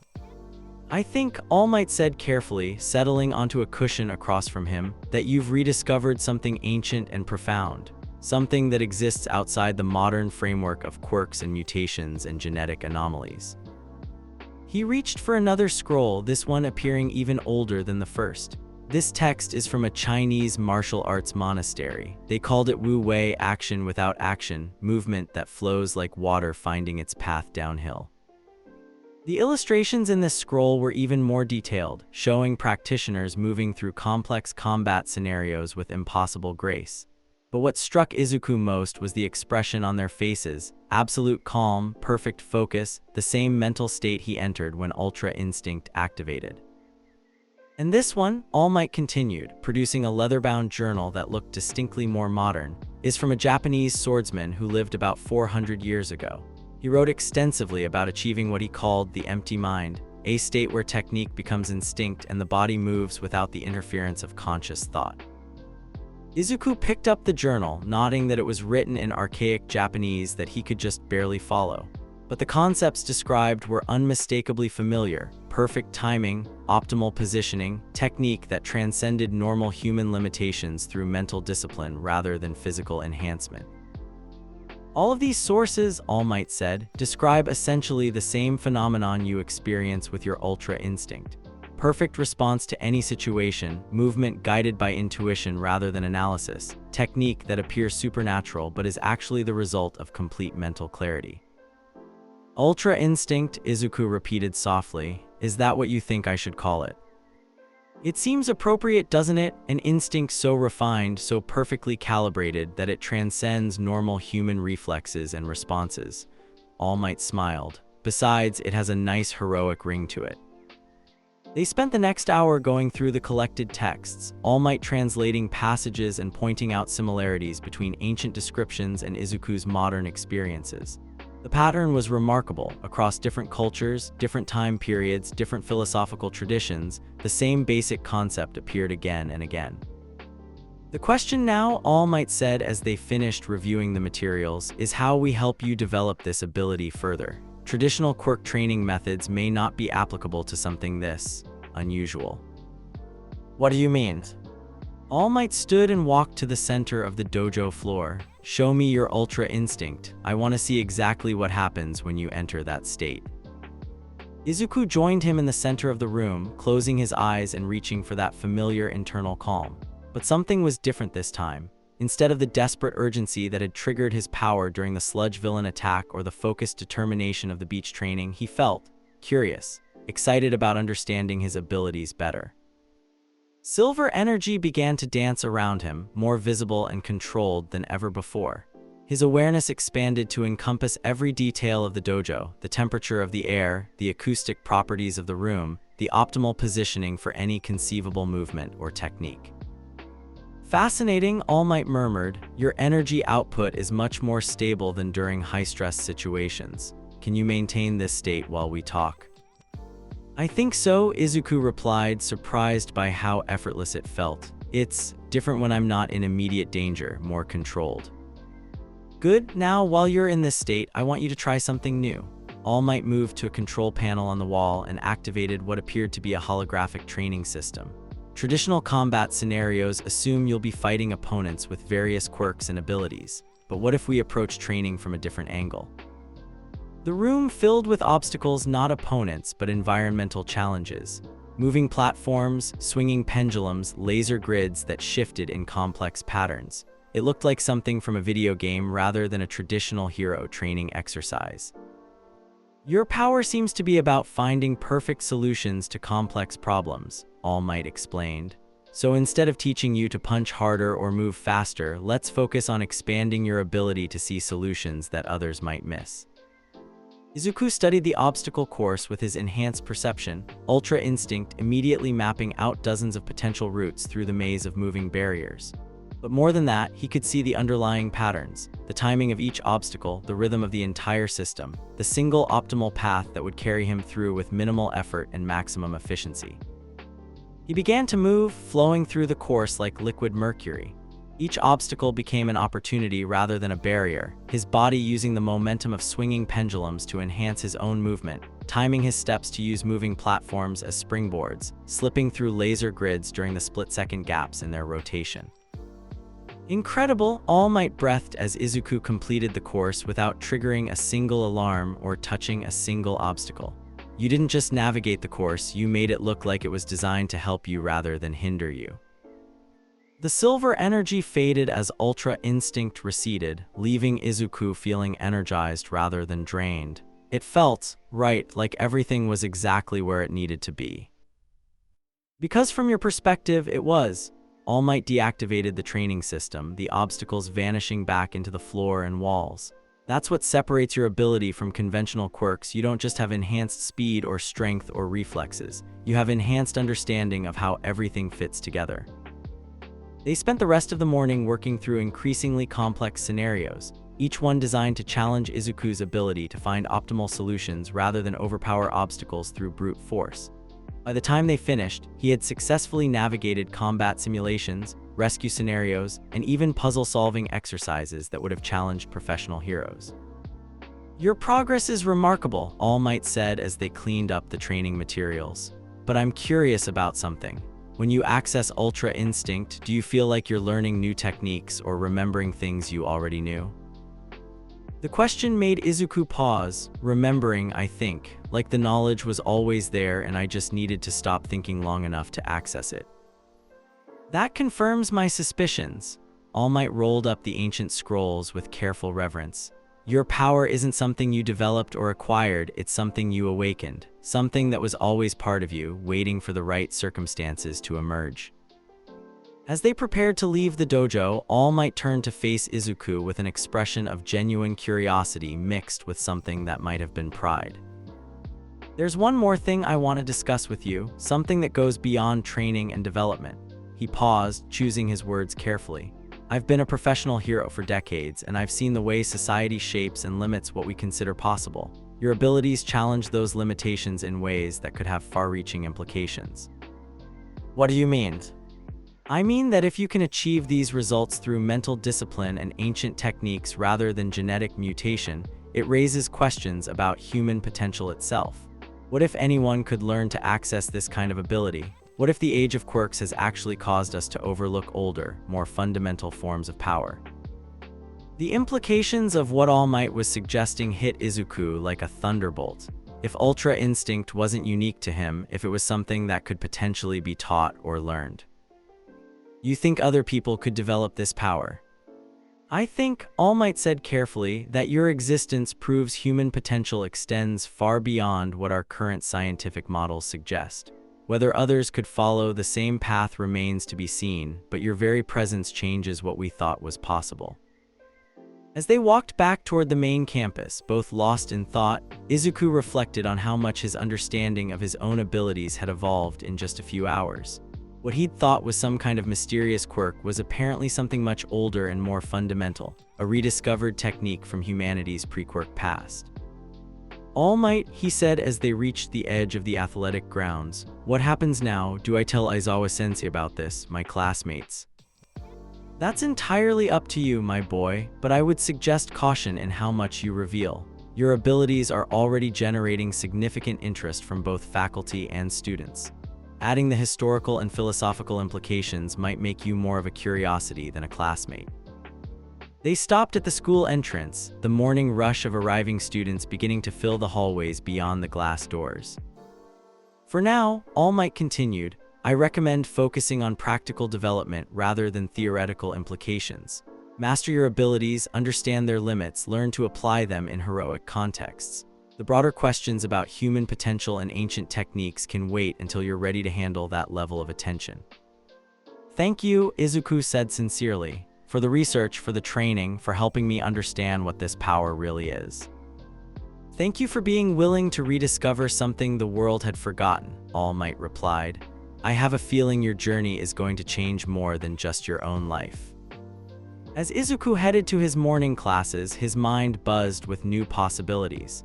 Ultra Instinct wasn't just his quirk, it was a connection to thousands of years of human achievement, a bridge between the ancient pursuit of perfection and the modern world of heroes and villains. But as he entered the classroom and saw his 20 classmates preparing for another day of learning, he realized that understanding his power's origins was only the beginning. Now he had to figure out how to use this ancient technique in service of his modern dream of becoming a hero. Time to see what Class 1A has in store for us today, he thought, settling into his seat as Aizawa entered with his characteristic tired expression. Little did he know that their teacher had already planned their next major challenge, and it would test Ultra Instinct in ways that no ancient scroll or historical text could have prepared him for. The morning air at the unforeseen simulation joint carried an unusual tension that made Izuku's instincts prickle with unease. Even without consciously activating Ultra Instinct, something felt wrong about today's rescue training exercise. Remember, 13's voice echoed across the central plaza of the massive training facility. Today's lesson is about search and rescue in disaster scenarios. Your job is to save people, not fight villains. The space hero's reminder should have been reassuring, but as Izuku looked around at the various disaster zones, the shipwreck area, the landslide zone, the conflagration area, and others, he couldn't shake the feeling that they were walking into something far more dangerous than a training exercise. The scenarios are designed to challenge different types of quirks, Aizawa added, his tired eyes scanning the facility with what looked like professional paranoia. You'll be divided into groups and rotated through different zones. The goal is to learn how your abilities can be applied to rescue work rather than combat. Class 1A stood in a loose cluster on the steps leading down to the central plaza, 20 students in their hero costumes looking eager to prove themselves. Izuku adjusted his green jumpsuit. He'd kept the design simple, prioritizing mobility and comfort over flash, and tried to identify what was setting off his internal alarm bells. Temperature differential near the shipwreck zone, his enhanced perception noted without conscious thought. Air pressure variations suggesting possible structural instability. And that fountain in the center, the water level has dropped by approximately 3 centimeters since we arrived. Midoriya Ito approached him with his characteristic formal concern. You seem distracted. Are you all right? I'm not sure, Izuku replied honestly. Something feels off about this place. Before Ida could respond, the lights throughout the entire facility suddenly dimmed, then brightened, then dimmed again in a pattern that definitely wasn't part of any training program. What was that? Uraraka asked, her cheerful demeanor shifting to alert concern. Aizawa's head snapped up, his capture gear already beginning to unfurl. 13, emergency protocols now. But it was too late. The air in the central plaza began to warp and twist, dark purple energy coalescing into what looked like a tear in reality itself. Students gasped and stepped back as the portal expanded, revealing not the continuation of the facility beyond, but an empty void filled with swirling mist. Well, a scratchy voice emerged from the portal as figures began stepping through. Looks like All Might isn't here after all. The man who emerged first was covered in severed hands from head to toe, his pale blue hair framing a face marked by a disturbing smile. Behind him came dozens of other figures, clearly villains, their mismatched costumes and threatening postures leaving no doubt about their intentions. Shigaraki Tamura, Aizawa breathed, his quirk activating as his hair rose and his eyes glowed red. 13, get the students out of here, alert the school. Eraserhead, Shigaraki's voice carried a childish excitement that was somehow more terrifying than any theatrical villain's speech. How wonderful, we weren't expecting to run into you, but this makes things so much more interesting. The portal villain Kurogiri, Izuku's analytical mind supplied from hero database information, addressed the students directly. "We are the League of Villains, and we are here to kill All Might. But since the symbol of peace seems to be absent, perhaps we'll just have to settle for slaughtering his students instead." Ultra Instinct exploded through Izuku's system without conscious activation, silver energy dancing around him as his perception expanded to encompass the entire catastrophic situation. 20 students, 2 teachers, dozens of villains, multiple environmental hazards, and evacuation routes that were rapidly being cut off. "Aizawa will engage the main group to buy time," his instincts whispered with perfect clarity. 13 will try to get students to the exit, but Kurogiri will scatter us before that can happen. Priority, keep classmates alive during the chaos that's coming. "Everyone, stay together," 13 shouted, but even as the words left the rescue hero's mouth, Kurogiri was expanding his portal to engulf the entire student group. "I'm afraid I can't allow that," the mist villain said with polite menace. "Be gone."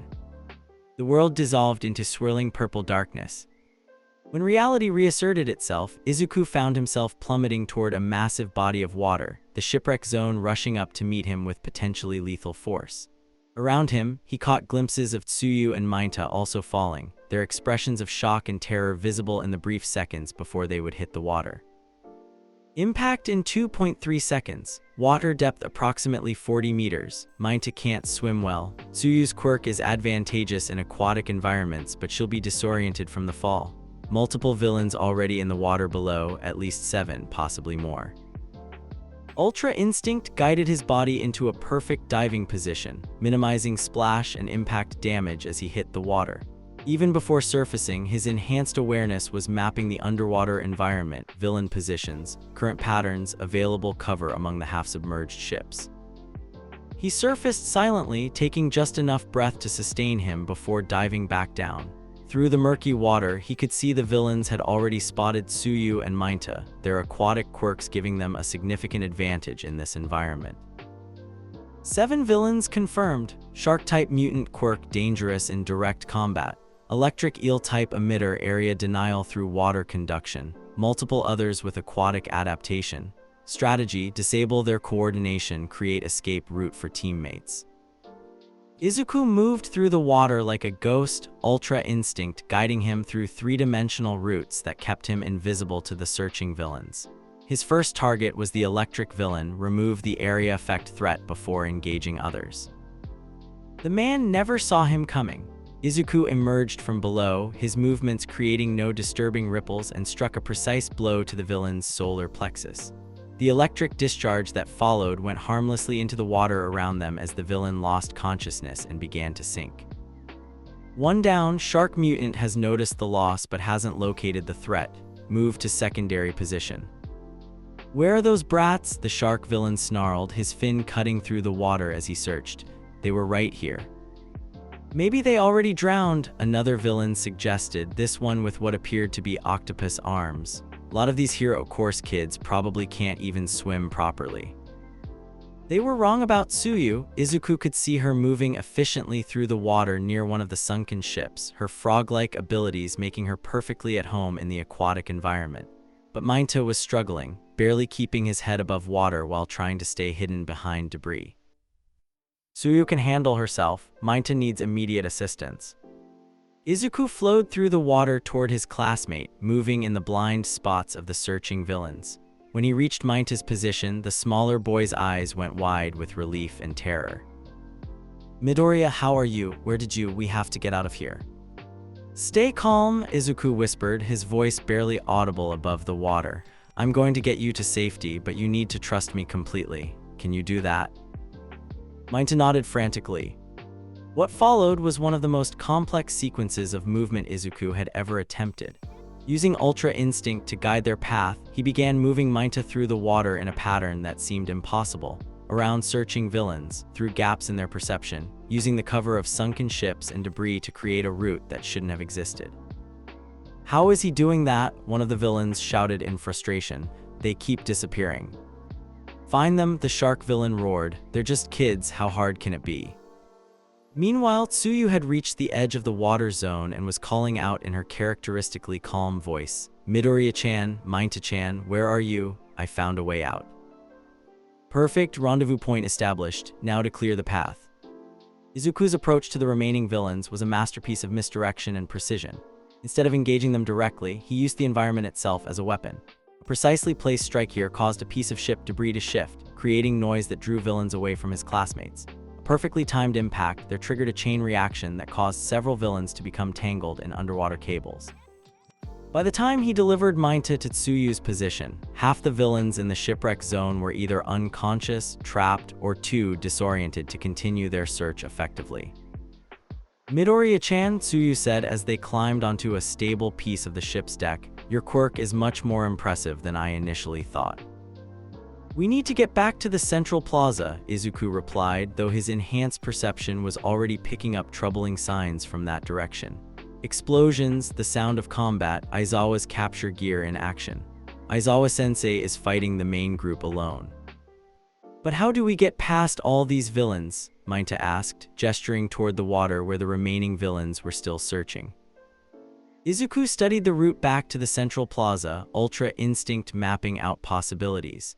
The most direct path would take them through the water again, past the confused but still dangerous villains.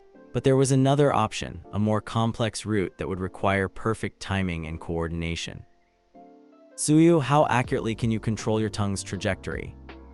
Very accurately, Ribbit. Why? Mineta, how precise can you be with your quirk ball's placement?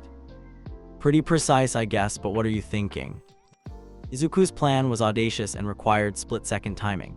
Using Ultra Instinct to coordinate their movements, he guided Tsuyu and Mineta through a sequence that turned their quirks into a complex transportation system. Tsuyu's tongue would carry them to specific positions, Mineta's quirk balls would create temporary anchor points and barriers, and Izuku's enhanced perception would guide the entire sequence to avoid villain detection. They moved through the shipwreck zone like acrobats performing an impossible routine, each movement flowing seamlessly into the next. Villains below continued their fruitless search while the three students traveled overhead using a combination of tongue swinging, wall bouncing, and perfectly timed leaps between ship structures. This is incredible, Mineta breathed as they neared the edge of the zone. It's like you can see exactly where everything needs to be. Because I can, Izuku replied, though his attention was already shifting to the massive crisis unfolding in the central plaza. Aizawa was surrounded by dozens of villains, his capture gear and combat skills keeping him mobile but clearly being overwhelmed by sheer numbers. His quirk was powerful, but it required direct line of sight to each target, and there were simply too many enemies for one hero to handle. Teacher is at 70% combat efficiency and declining. Estimated time before critical injury, 4 minutes. Multiple villain quirks still active despite erasure, either they're outside his line of sight or his quirk doesn't affect them. We have to help him, Izuku said, though he knew the tactical situation was nearly impossible. 3 students against dozens of experienced villains, including Shigaraki himself. But we're just first-year students, Mineta protested. What can we do against real villains? Izuku looked at his 2 classmates, then back at the battle raging in the plaza. Ultra Instinct was offering him solutions, but they all required his friends to trust him completely and follow his guidance without question. We're not going to fight them directly, he said. We're going to do what heroes do, we're going to save people. Tsuyu's large eyes studied him carefully. You have a plan, don't you, Ribbit? I have a strategy, Izuku corrected. Whether it works depends on perfect timing and a lot of luck. As they prepared to enter the chaos of the central plaza, Izuku felt Ultra Instinct surging through him more powerfully than ever before. This wasn't training or controlled practice, this was real combat against real villains who wanted to kill him and his friends. But instead of fear, he felt a strange sense of clarity. This was what his power was meant for, not just perfect movement or optimal technique, but the ability to find solutions when no solutions should exist. Time to see what Ultra Instinct can really do. The silver energy around him flared brighter as they moved toward the battle, 3 students against an army of villains, guided by an ancient power that had been waiting for exactly this moment to prove itself. In the central plaza, Shigaraki looked up from watching Aizawa's struggle and smiled his disturbing smile.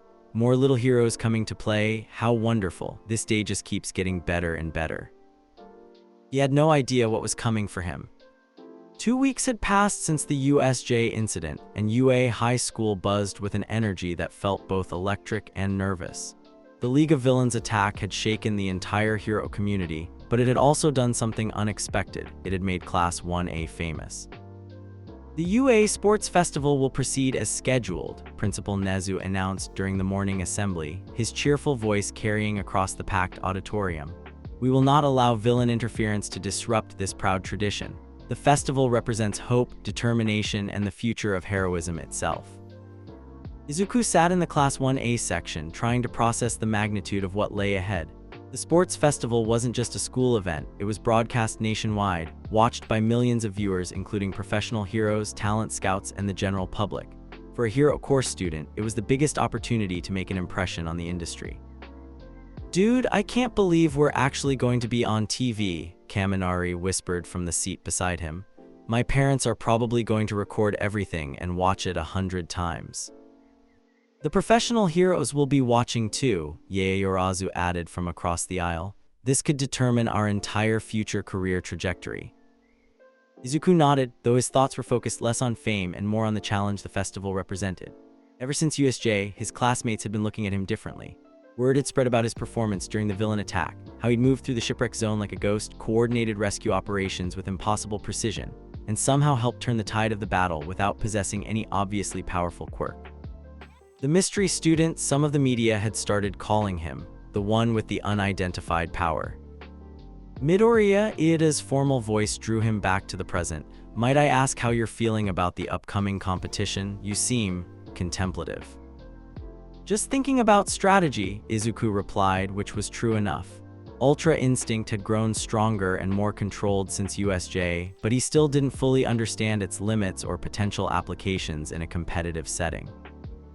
After the assembly, Class 1A gathered in their homeroom for what Aizawa called festival preparation discussion, though knowing their teacher, it was probably going to be more like tactical analysis.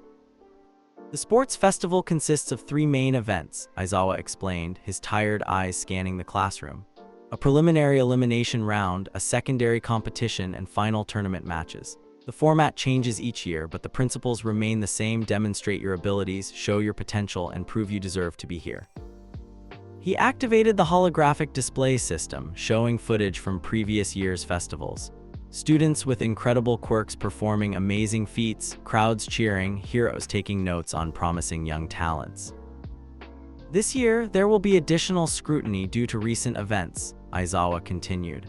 The villain attack at USJ has raised questions about UA's security and teaching methods. Your performance at the festival will help determine public confidence in our institution.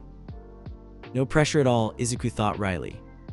For some of you, Aizawa's gaze seemed to linger on Izuku for a moment. This will be the first time your abilities are displayed to a national audience. Consider carefully how much of your capabilities you wish to reveal. The rest of the morning was devoted to individual consultations about festival strategy. When Izuku's turn came, he found himself sitting across from Aizawa in the teacher's office, the afternoon sun streaming through windows that looked out over the school's extensive training grounds.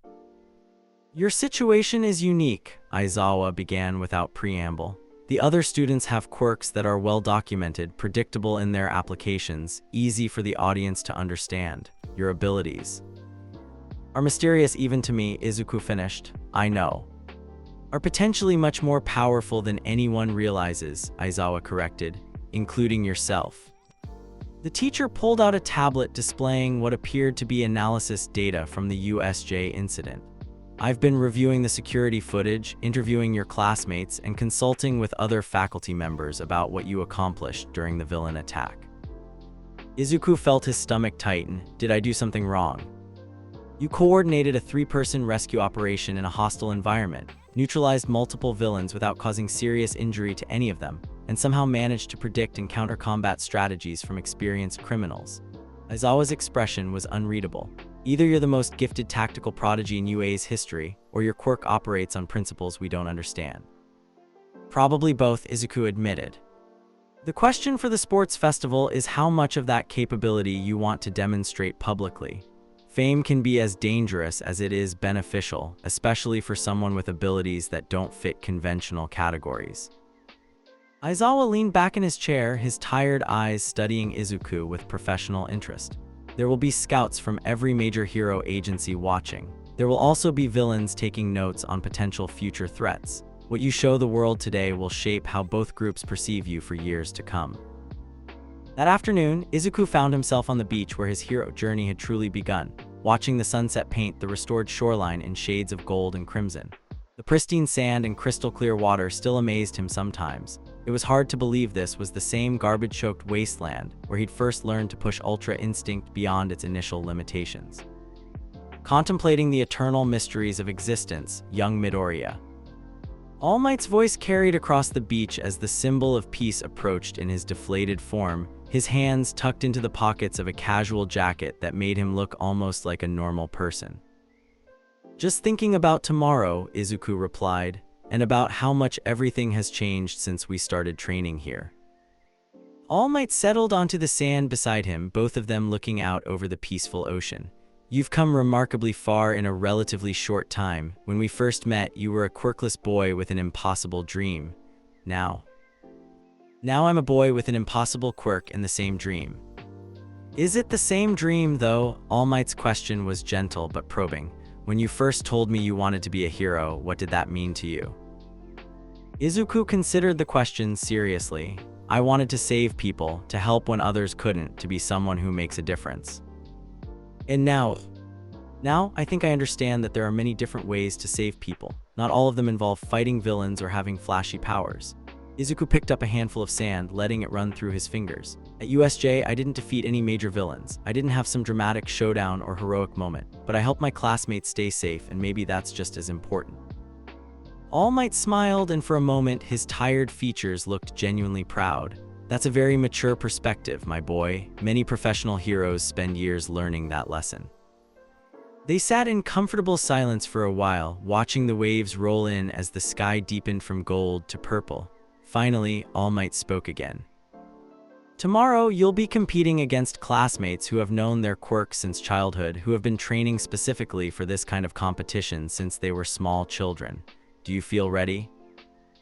I feel different than I did before USJ, Izuku said thoughtfully.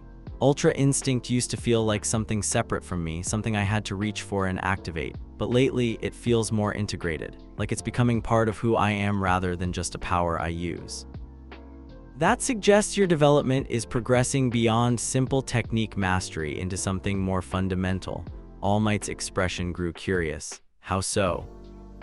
Izuku closed his eyes and let his awareness expand, not fully activating Ultra Instinct, but allowing its perceptual enhancements to color his experience. The sound of the waves became a complex rhythm. The temperature variations in the evening air became a three-dimensional map, his own heartbeat and breathing synchronized with the natural patterns around him. It's like before I would enter Ultra Instinct to solve specific problems or handle dangerous situations. But now it's starting to feel like a way of being rather than a way of doing. Does that make sense? Perfect sense, All Might replied. The ancient texts I've been studying describe exactly that progression. The early stages focus on technique and application, but the advanced stages involve fundamental changes in how the practitioner perceives and interacts with reality. What does that mean for tomorrow? All Might stood brushing sand from his jacket as he prepared to leave. It means, young Midoriya, that you're about to show the world something they've never seen before. Win or lose, your performance will change how people think about the nature of heroic power itself. The next morning, UA's massive stadium was packed to capacity with cheering crowds, while millions more watched from screens across Japan and around the world. The atmosphere was electric with anticipation as Class 1A filed into the competitors' entrance, their matching tracksuits making them look like an official team. Ladies and gentlemen, President Mike's voice boomed across the stadium, his enthusiasm infectious even through the speakers. Welcome to UA High School's annual sports festival. Today, we'll witness the next generation of heroes as they compete for glory, recognition, and the chance to prove their worth. Izuku found himself standing in the tunnel leading to the main field, surrounded by his classmates and students from the other hero course classes. The noise from the crowd was overwhelming, thousands of voices creating a wall of sound that seemed to vibrate through his bones. "You okay, Deku?" Uraraka asked, bouncing slightly with nervous energy. "You look kind of pale." "Just processing," Izuku replied, which was true. Ultra Instinct was reacting to the sensory overload of the crowd, the competitive tension from his fellow students, and the overall magnitude of the event. Silver energy flickered faintly around his periphery as his enhanced perception tried to map the complex social and emotional dynamics of the situation. And now, Present Mike continued, "Please welcome this year's first-year Hero Course students." The tunnel filled with blinding light as they emerged onto the main field, and the crowd's cheers became a physical force that seemed to push against them. Cameras tracked their movement, commentators analyzed their appearances, and in the VIP section, professional heroes leaned forward to get their first look at UA's newest prospects. "Midnight will be the chief referee," Izuku noted as his enhanced perception automatically cataloged details. R-rated hero known for crowd control and competitive regulation. Student body approximately 300 individuals from all departments. Crowd size roughly 50,000. Media presence significant. "Before we begin the preliminary round," Midnight's sultry voice carried across the field through wireless microphones, "we'll have the traditional student oath. As the highest scorer in the entrance exam, Bakugo Katsuki will represent the first-year students." Izuku's stomach dropped, of all the people to represent their class.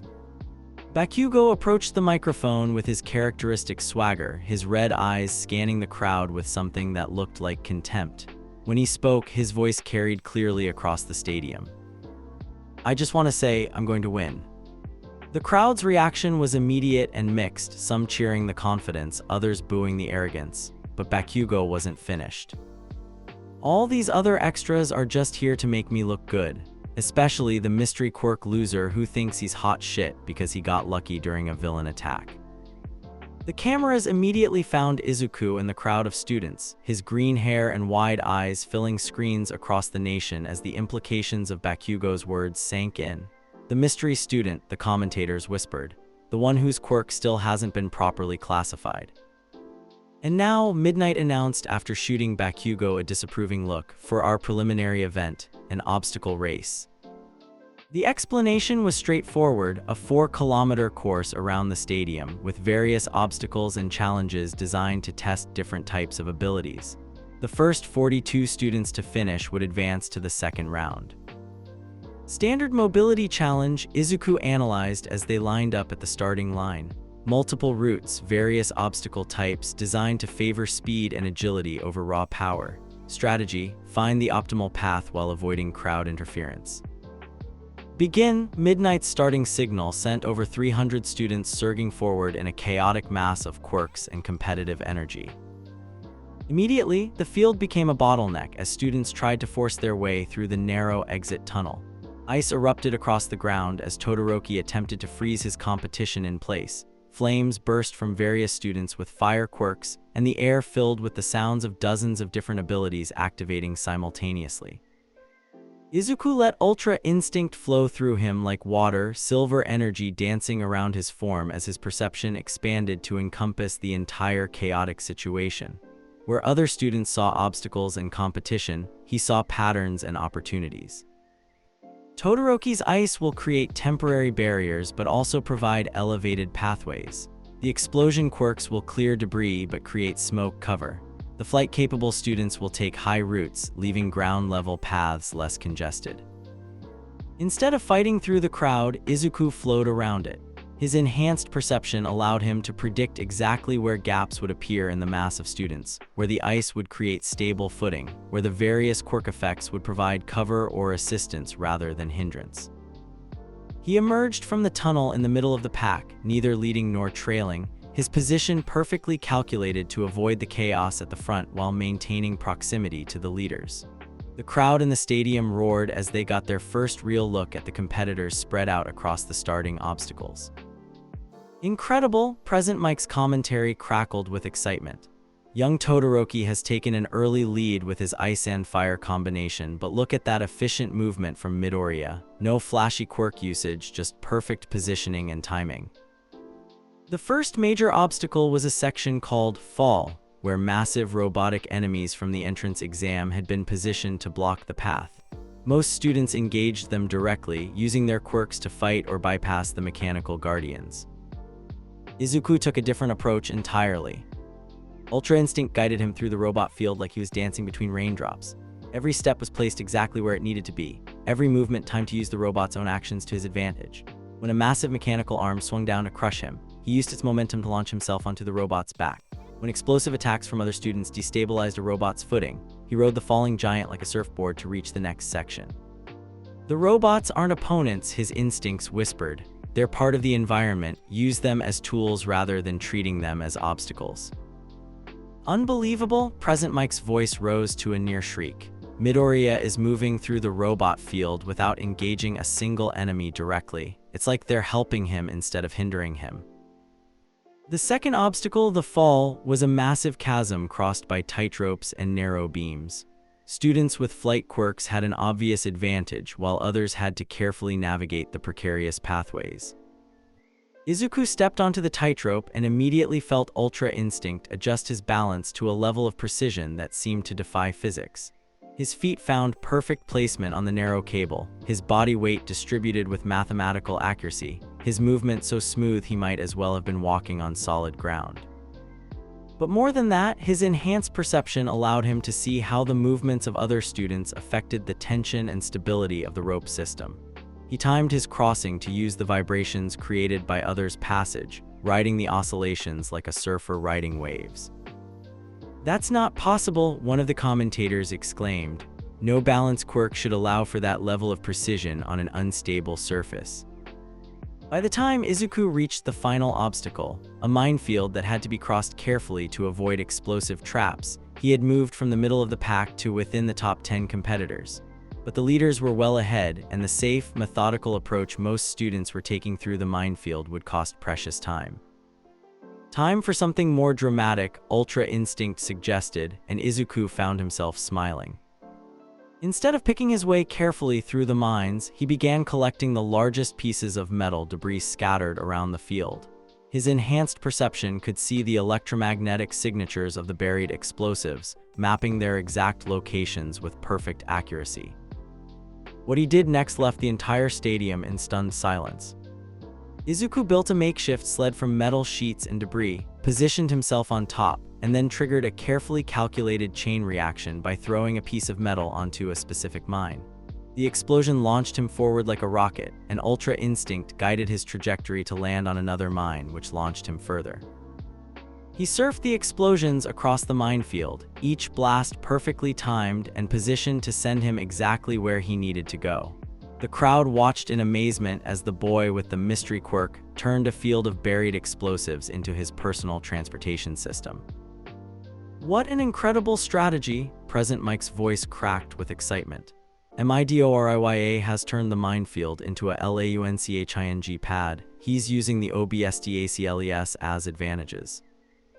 Izuku rocketed past the stunned leaders, his improvised sled carrying him across the finish line in first place by a comfortable margin. He landed in a perfect roll, coming up uninjured and barely winded as the crowd erupted in shocked cheers. As other students began crossing the finish line, Todoroki second, Bakugo third, the rest following in quick succession, Izuku stood and looked up at the massive stadium screens showing replays of his minefield strategy. "I actually won," he realized, the magnitude of the achievement hitting him all at once. "In front of millions of people, I just demonstrated that Ultra Instinct can compete with the most powerful quirks in the hero course." "Ladies and gentlemen," Midnight's voice carried across the stadium as the preliminary results were tallied, "our 42 finalists have been determined. But before we reveal the second event, let's take a moment to appreciate the incredible performance we just witnessed." The screen filled with slow-motion footage of Izuku's passage through each obstacle, his movements analyzed from multiple angles. The commentators' voices overlapped as they tried to explain what they had seen. "No obvious enhancement, but somehow perfect technique. Timing that seems almost supernatural. Using environmental factors in ways no one else even considered. In the competitors' area, Izuku found himself surrounded by his classmates, their expressions ranging from amazement to confusion to outright suspicion. "Dude," Kaminari said, shaking his head in disbelief, "what even is your quirk?" That was like watching someone who knew exactly what was going to happen before it happened. "Enhanced instincts," Izuku replied, the same explanation he'd been giving for months. But even as he said it, he realized it was becoming less and less adequate to describe what Ultra Instinct had become. "Instincts my ass," Bakugo snarled, pushing through the crowd of students to get in Izuku's face. "Nobody has instincts that good. What kind of game are you playing, Deku?" Before Izuku could respond, the stadium screens lit up with the announcement of the second event. "Cavalry battle," Present Mike's voice boomed across the arena. "Teams of 4 with point values based on preliminary placement. And here's the twist, our first place finisher, Midoriya Izuku, has a point value of 10 million points." The crowd's roar was deafening, but all Izuku could hear was the sudden silence from his classmates as they realized what this meant. Every other team would be targeting him specifically. His victory in the preliminary round had just painted the biggest possible target on his back. "Interesting," Ultra Instinct whispered through his enhanced perception. "A test of leadership and defensive strategy rather than individual capability. Can you protect something while others try to take it away?"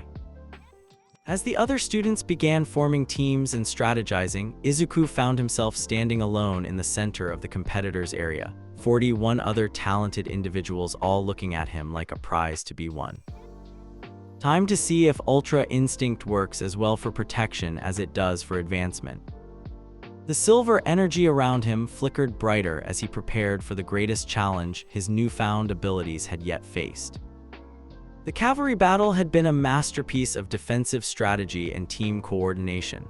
Izuku's team, consisting of himself, Uraraka, Takami, and Hatsum, had not only protected their 10 million point headband but had done so while making it look almost effortless. Ultra Instinct had guided their movements through the chaotic melee like a conductor directing a symphony, each team member's quirk perfectly integrated into a defensive formation that seemed to anticipate attacks before they were even launched. Now, 3 days later, Izuku stood in the center of Grand Torino's cramped apartment, nursing a collection of bruises that made him look like he'd been used as a punching bag by a professional boxer. Again, the elderly hero commanded, his voice carrying the authority of someone who had trained countless heroes over the decades. "And this time, don't think about what you're going to do, just do it." Grand Torino's jet quirk sent him ricocheting around the small room like a pinball, each trajectory calculated to test Izuku's reflexes and adaptability. The old man moved with a speed and unpredictability that would have overwhelmed most professional heroes, let alone a first-year student. But Izuku was learning. Silver energy danced around him as Ultra Instinct engaged, his enhanced perception tracking Grand Torino's movement patterns while his body flowed into defensive positions that seemed to exist a split second before they were needed.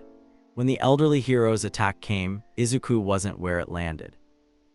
"Better," Grand Torino said, coming to rest on the ceiling with his feet somehow finding purchase on the smooth surface. "Your reaction time is improving, but you're still thinking too much. Ultra Instinct, as you call it, isn't supposed to require conscious decision-making." "I know," Izuku replied, breathing hard but not exhausted. "It's just, in training, it's different than during real crisis situations. When people are actually in danger, the power flows more naturally." "Ah," Grand Torino dropped from the ceiling, landing with surprising grace for someone his age. "So your ability is triggered by protective instincts rather than competitive ones. Interesting. That explains why you performed so well during the USJ incident but struggled more during the sports festival tournament matches." The tournament bracket had been where Izuku's limitations became most apparent. Against Shinso's brainwashing quirk, Ultra Instinct had helped him break free of mental control, but the victory had been closer than he'd liked.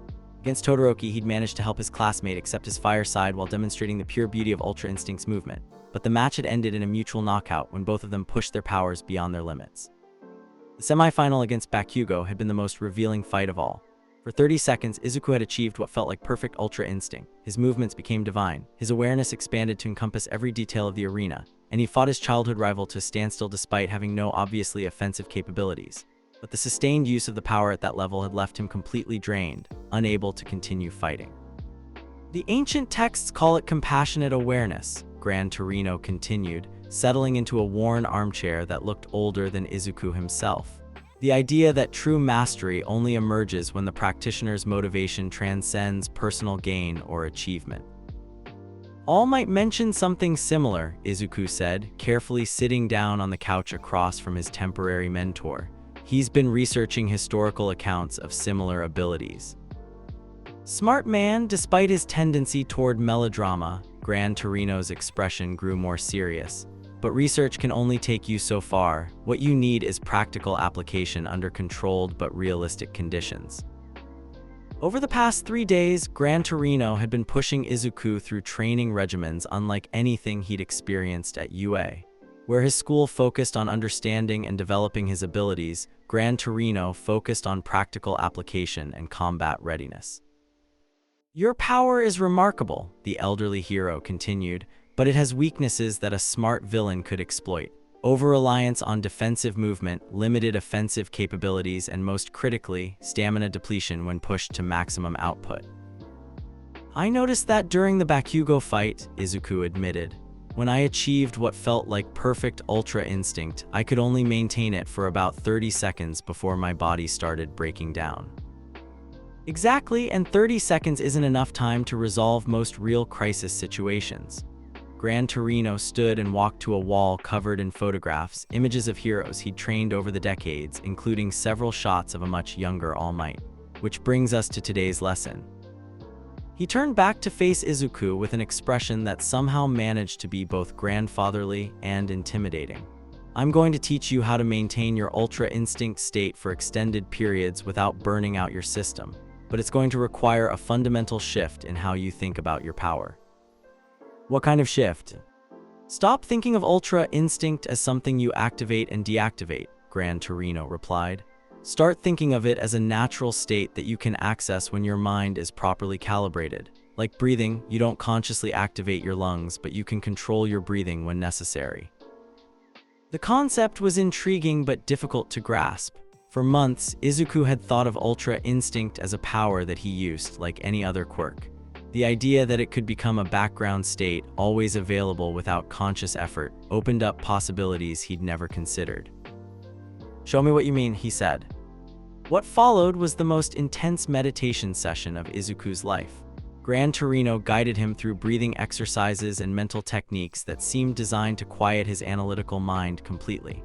The goal wasn't to activate Ultra Instinct through conscious effort, but to remove the mental barriers that prevented it from flowing naturally. Your problem, Grand Torino explained as they worked, is that you're trying to control something that works best when it's allowed to simply exist. Ultra Instinct isn't about imposing your will on reality, it's about harmonizing with reality so completely that optimal action becomes inevitable. Hours passed as they practiced. Gradually, Izuku began to understand what his mentor meant. Instead of reaching for Ultra Instinct when he needed it, he learned to maintain a state of relaxed awareness that made the power continuously available. The silver energy didn't flare dramatically around him, it simply became part of his normal existence, like an extra sense that was always active. Good, Grand Torino said as Izuku moved through a complex martial arts form with fluid precision, his body guided by instinct rather than conscious technique. Now you're starting to understand. Ultra Instinct isn't a weapon, it's a way of being. Their training was interrupted by an emergency alert that filled the small apartment with urgent beeping. Grand Torino's communicator was broadcasting a priority message from the Hero Association. Villain attack in Hasu City, the elderly hero said, his expression immediately shifting to professional alertness. Multiple locations, coordinated assault, they're calling in all available heroes. Izuku felt Ultra Instinct stir in response to the news, his enhanced perception automatically beginning to analyze the tactical implications. Is it connected to the League of Villains? Unknown, but likely. Grand Torino was already moving toward his hero costume, his previous casual demeanor replaced by the focused intensity of a veteran professional. This could be the follow-up attack everyone's been expecting since USJ. Should I? You should stay here and continue practicing, Grand Torino interrupted. This is real hero work, not a training exercise. The kind of villains who coordinate multi-location attacks don't hesitate to kill students who get in their way. But even as the words left his mentor's mouth, both of them knew Izuku wouldn't be able to stay behind. Ultra instinct was already flowing through him, his enhanced awareness picking up details that shouldn't have been perceptible from their location. The distant sound of explosions, the particular quality of smoke that came from quirk-enhanced fires, the electromagnetic signatures of emergency communications flooding the airwaves. "People are in danger," Izuku said quietly. Grand Torino paused in the middle of pulling on his cape, studying his student with eyes that had seen decades of heroic idealism clash with harsh reality. "Yes, they are, and there are professional heroes responding to help them. But what if it's not enough? What if there are civilians trapped in areas the heroes can't reach? What if a first-year student with powerful but unproven abilities gets himself killed trying to help?" Grand Torino's voice was sharp but not unkind. "What if his death demoralizes other heroes and makes the situation worse?" The questions hung in the air between them, highlighting the fundamental tension that every hero faced, the balance between helping others and not becoming a liability. Izuku understood the logic, but Ultra Instinct was responding to the crisis with increasing intensity, his enhanced perception painting vivid pictures of possible emergency scenarios. People trapped in collapsed buildings, civilians fleeing through areas where heroes haven't arrived yet, injured victims who need immediate assistance that might not come in time. "I can help," Izuku said, though he wasn't sure if he was trying to convince Grand Torino or himself. "Ultra Instinct. It's not really a combat power, it's a problem-solving power. I could find people who are trapped, coordinate evacuations, assist with rescue operations." Grand Torino finished suiting up and turned to face him fully. "You're not wrong about your capabilities, but you're also not thinking about the broader implications. If something happens to you during an unauthorized hero action, it reflects on everyone who trained you, All Might UA me. And if something happens to people I could have saved, how does that reflect on the training you've given me?" The question seemed to hit its target. Grand Torino's expression shifted from protective concern to something more complex, pride mixed with resignation. "You're going to go anyway, aren't you?" the elderly hero said. "Regardless of what I tell you, you're going to find a way to get involved." "Probably," Izuku admitted. Grand Torino sighed deeply, then reached into a storage container and pulled out what appeared to be a modified hero costume. "This was a prototype I was working on, enhanced mobility gear, communication systems, basic protective elements. If you're determined to involve yourself in this crisis, at least do it with proper equipment." The costume was sleek and practical, designed more for efficiency than flash. Dark green and black, with lightweight armor plating and built-in communication devices. It looked like something that would allow maximum mobility while providing reasonable protection. "Thank you," Izuku said, already moving to change into the gear. "Don't thank me yet," Grand Torino replied grimly. "Thank me if you come back alive." 20 minutes later, they were speeding toward Hasu City in Grand Torino's high-tech transportation, the elderly hero maintaining radio contact with other responding heroes while Izuku monitored emergency frequencies and news broadcasts. "Multiple attack sites confirmed," the radio crackled with updates. "Namu creatures spotted in at least 3 locations. Possible connection to the hero killer Stain. Several heroes have gone missing in the warehouse district."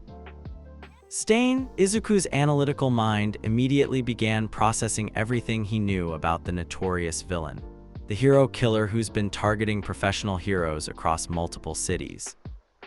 "The same," Grand Torino confirmed, his expression growing darker.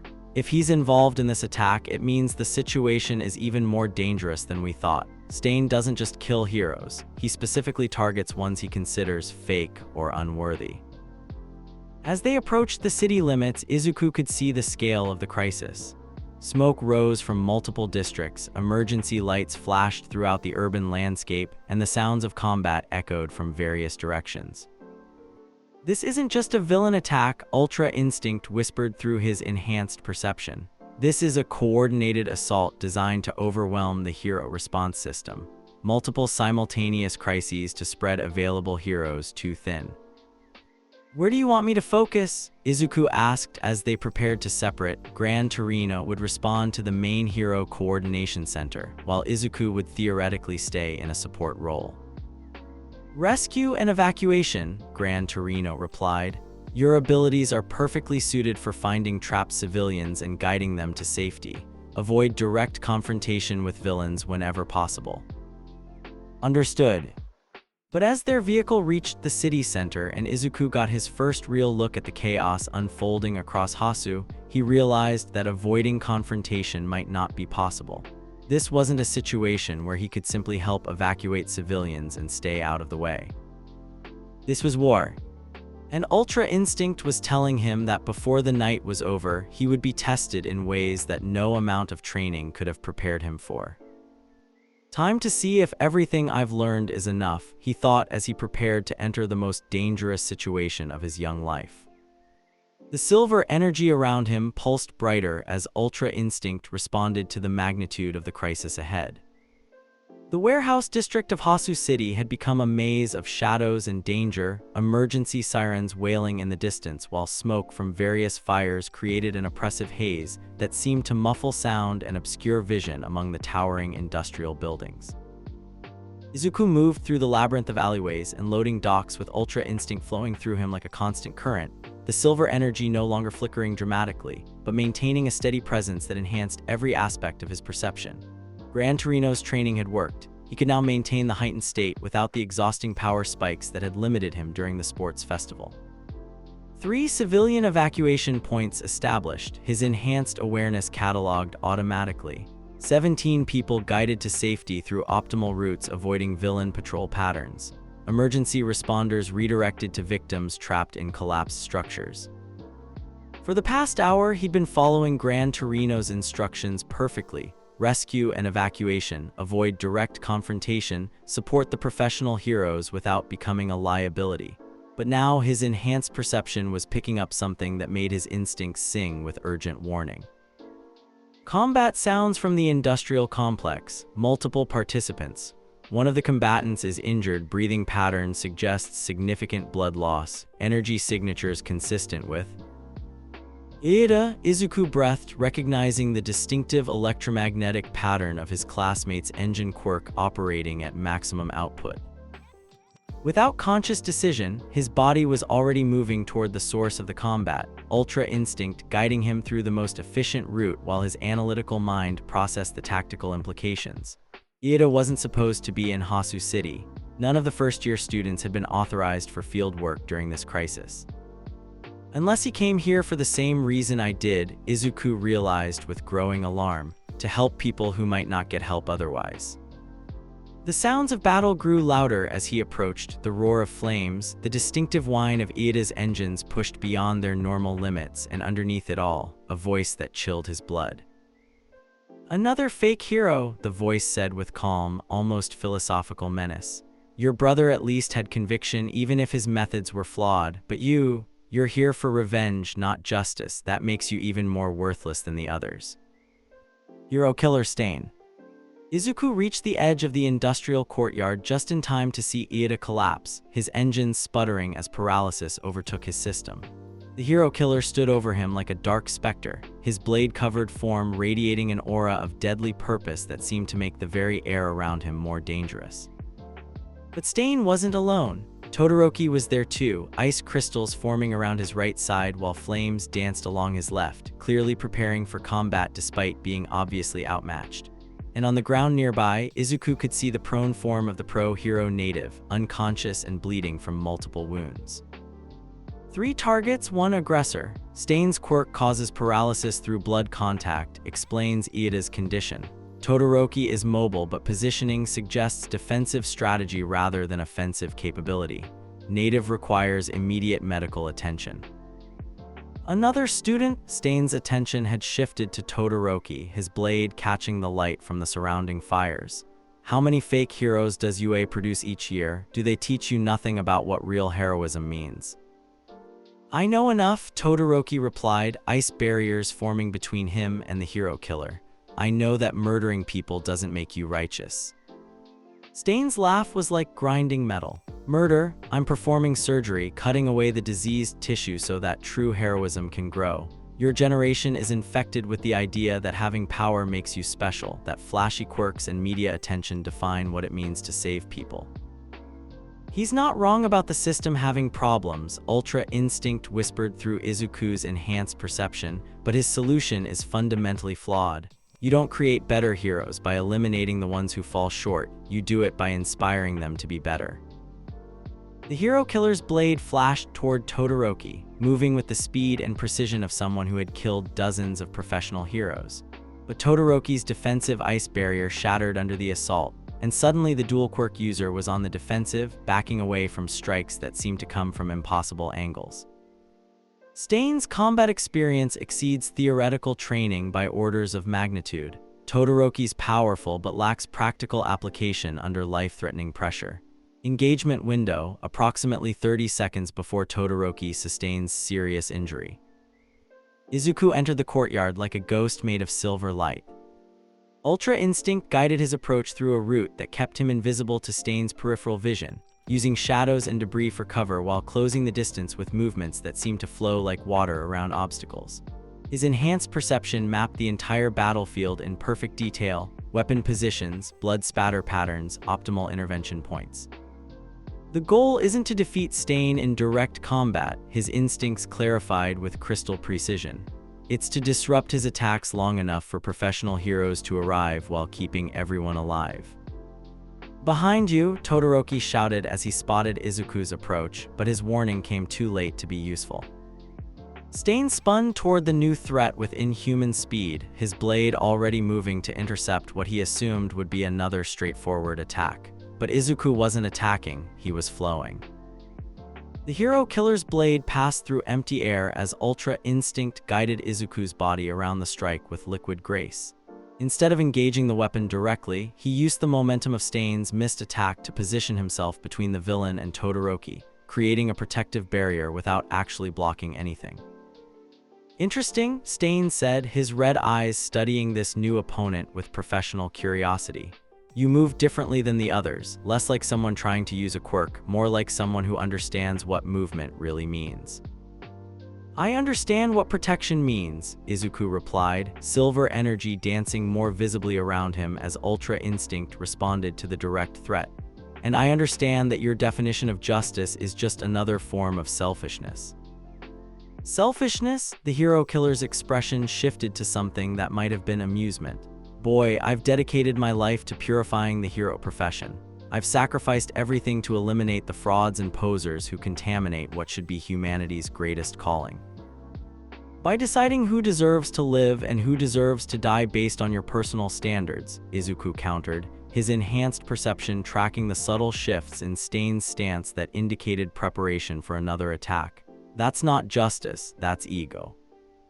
Stain's response was a flurry of blade work that would have overwhelmed any normal opponent, each strike calculated to exploit openings in conventional defensive strategies. But Ultra Instinct didn't rely on conventional anything. Izuku flowed between the attacks like smoke, his body bending and shifting in ways that seemed to defy physics. Where Stain expected resistance, he found empty space. Where he anticipated defensive positioning, he encountered fluid motion that turned his own momentum against him. "What is this?" Stain demanded, pressing his assault with increasing intensity. "What kind of quirk allows for this type of movement?" "It's not a quirk," Izuku replied, his voice calm despite the deadly dance they were performing. "It's understanding." "Understanding what?" "That the perfect response to any situation isn't about overpowering your opponent, it's about finding the solution that protects everyone, including the person you're fighting."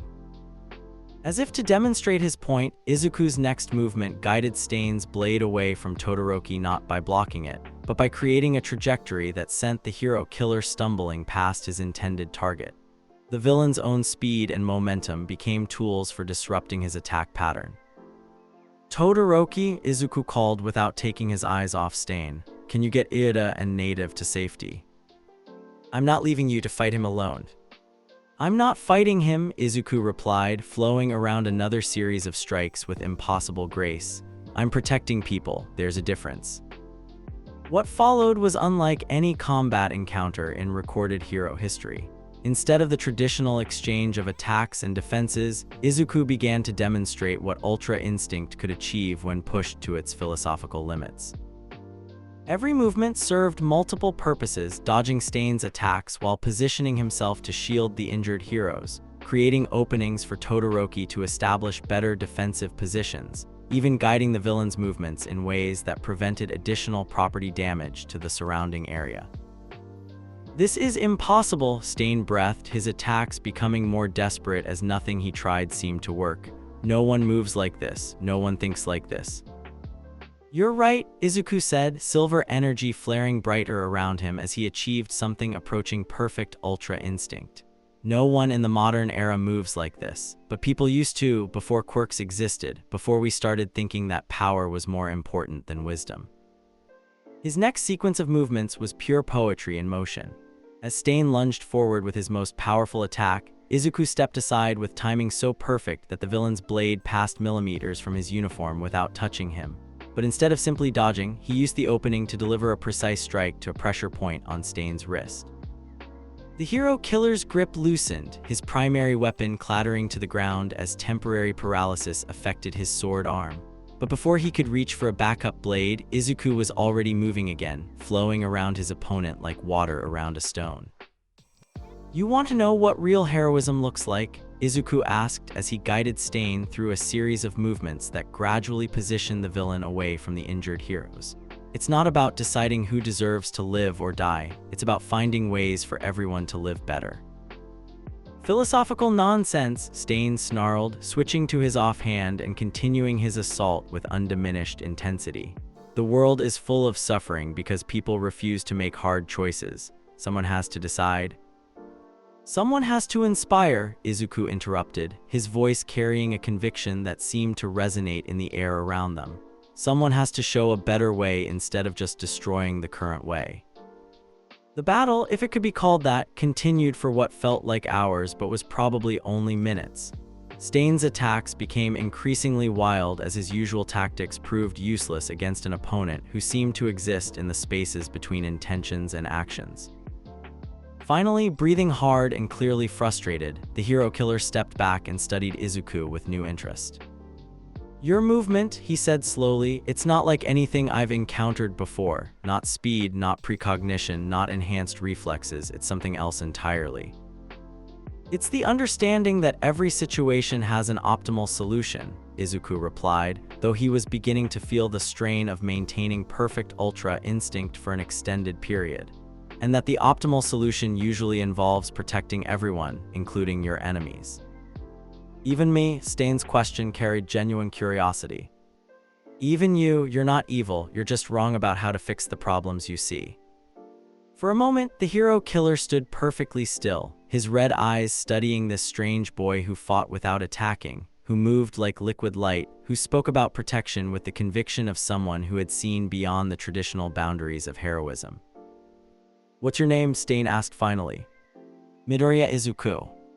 "Well, Midoriya Izuku," the hero killer said, sheathing his remaining blades, "you've shown me something I didn't think existed anymore, a hero who actually understands what the word means." "Does that mean?" "It means," Stain interrupted, "that you and your friends can leave. But this conversation isn't over. When you become a professional hero, when you inevitably face the same systemic corruption that drives people like me to extremes, remember this moment. Remember that there are other ways to create change." As if summoned by the end of their confrontation, the sounds of approaching heroes filled the night air. Grand Torino's distinctive jet engine noise, other professional heroes responding to the emergency, the organized chaos of a proper rescue operation finally reaching their location. "Midoriya," Grand Torino's voice carried across the courtyard as the elderly hero landed with practiced precision. "What are you?" "Is that the hero killer?" Stain replied, his form already beginning to fade back into the shadows. "Your student has earned something very few people ever receive from me, respect." "Wait," Izuku called, but the hero killer was already gone, vanished into the labyrinth of the warehouse district with the expertise of someone who had been evading heroes for years. "Are you injured?" Grand Torino demanded, checking Izuku for wounds while other heroes secured the area and began treating the wounded. "I'm fine," Izuku replied, though the sustained use of Ultra Instinct had left him feeling like he'd run a marathon. Todoroki and I managed to protect Iida and Native until you arrived." Protect? Grand Torino's expression was unreadable. The reports we received suggested you engaged the hero killer in direct combat. I engaged him in direct conversation, Izuku corrected. The movement was just a way to make sure everyone stayed safe while we talked. As the professional heroes took over the scene and began coordinating medical treatment for the injured, Izuku found himself sitting on a loading dock beside Todoroki and a recovering Iida, all three of them processing what had just happened. "That was incredible," Todoroki said quietly. "The way you moved, the way you talked to him, it was like watching someone who existed on a completely different level." "I've never seen anything like it," Iida added, his engines finally beginning to function normally again. "You fought the hero killer without actually fighting him. How is that possible?" Izuku looked up at the night sky where smoke from the various fires was beginning to clear as the crisis wound down. Ultra Instinct had receded to its background state, but he could still feel its presence, not as a power he used, but as a fundamental part of how he understood the world. "I think," he said slowly, "I'm starting to understand what my abilities are really meant for. Not just optimal movement or perfect technique, but finding solutions that work for everyone, even people who think they're enemies." "The hero killer called you something before he left," Todoroki observed. "He said you understood what heroism really means. What do you think he meant by that?" Before Izuku could answer, Grand Torino approached their impromptu debriefing session, his expression mixing professional concern with what might have been pride. "The three of you will need to file detailed reports about tonight's events," the elderly hero said. "But before that, I want to know, Midoriya, what exactly did you do?" The hero killer's behavior was completely unprecedented. He's never retreated from a confrontation, never shown mercy to heroes, never engaged in philosophical discussion during combat. "I think," Izuku said, choosing his words carefully, "I showed him that there might be other ways to solve the problems he's trying to fix through violence. Ultra Instinct isn't just about finding the optimal physical response, it's about finding the optimal solution to any situation, including moral and philosophical conflicts." As they prepared to leave the warehouse district and return to their normal lives, Izuku reflected on what he'd learned during his confrontation with Stain. Ultra Instinct wasn't just a fighting technique or even a problem-solving ability. It was a way of understanding the world that looked for solutions instead of conflicts, that sought to protect rather than defeat. The hero killer was right about one thing, he thought as they walked toward the evacuation vehicles. The current hero system has problems, but the solution isn't to destroy the heroes who don't meet some arbitrary standard, it's to inspire everyone to be better. That night, as news reports tried to make sense of what had happened in Hasu City, one detail kept appearing in witness accounts and security footage. A boy in a dark green costume who moved like liquid light, who somehow ended a confrontation with one of the most dangerous villains in Japan through conversation rather than combat. "The mystery student strikes again," the media would say, but what exactly is his power and how does it work? Izuku had a feeling those questions were about to become much more complicated to answer. Because after tonight, he understood that Ultra Instinct wasn't just about personal development or even individual heroism. It was about changing how people thought about conflict itself. And that was a much bigger responsibility than he'd ever imagined. The wilderness training camp should have been a peaceful retreat from the intensity of hero school life. But as Izuku stood in the moonlit clearing surrounded by the towering trees of the beast's forest, Ultra Instinct hummed through his system with the persistent warning that something was fundamentally wrong with this night. 3 days into the summer camp, Class 1A had been pushed harder than ever before by the wild pussycats. Muscle enhancement training, quirk refinement exercises, survival scenarios, all designed to prepare them for the increasingly dangerous world they would enter as professional heroes. But now, as the first-year students prepared for the evening's test of courage, Izuku's enhanced perception was picking up details that set off every alarm bell his instincts possessed. Electromagnetic interference patterns suggesting jamming equipment, temperature variations indicating concealed heat sources, subtle ground vibrations consistent with coordinated movement through forest terrain. "Everyone pair up for the test of courage," Pixie Bob's cheerful voice carried across the clearing, though even her usual enthusiasm seemed forced tonight. We'll be sending teams through a predetermined route in the forest. Your job is to scare other teams while completing your own circuit. The wild pussycats were trying to maintain normal camp activities, but Izuku could see the tension in their body language, the way their eyes kept scanning the treeline, the subtle positioning that suggested they were preparing for combat rather than supervising a simple training exercise. They know something's coming, Ultra Instinct whispered with perfect clarity. Professional heroes don't display defensive postures during routine training unless they've identified a specific threat. Midoriya Takayami approached him with his characteristic stoic expression. Would you be willing to partner with me for this exercise? I believe our quirks might complement each other well in this environment. Of course, Izuku replied, though his attention was split between his classmate and the increasingly urgent warnings from his enhanced perception. But Takayami, do you sense anything unusual about tonight? The boy with the raven head tilted slightly, his dark eyes reflecting moonlight as he considered the question. Dark Shadow has been restless, he admitted. More so than usual when night falls, it's as if something in the darkness itself is agitated. Before Izuku could respond, the forest around them erupted into chaos. Blue flames roared to life among the trees, casting dancing shadows that seemed to writhe with malevolent purpose. Students screamed as figures emerged from the darkness, villains in mismatched costumes, their quirks already active and clearly intended for lethal force rather than capture. It's the League of Villains! Mandalay's telepathic voice exploded through everyone's mind simultaneously.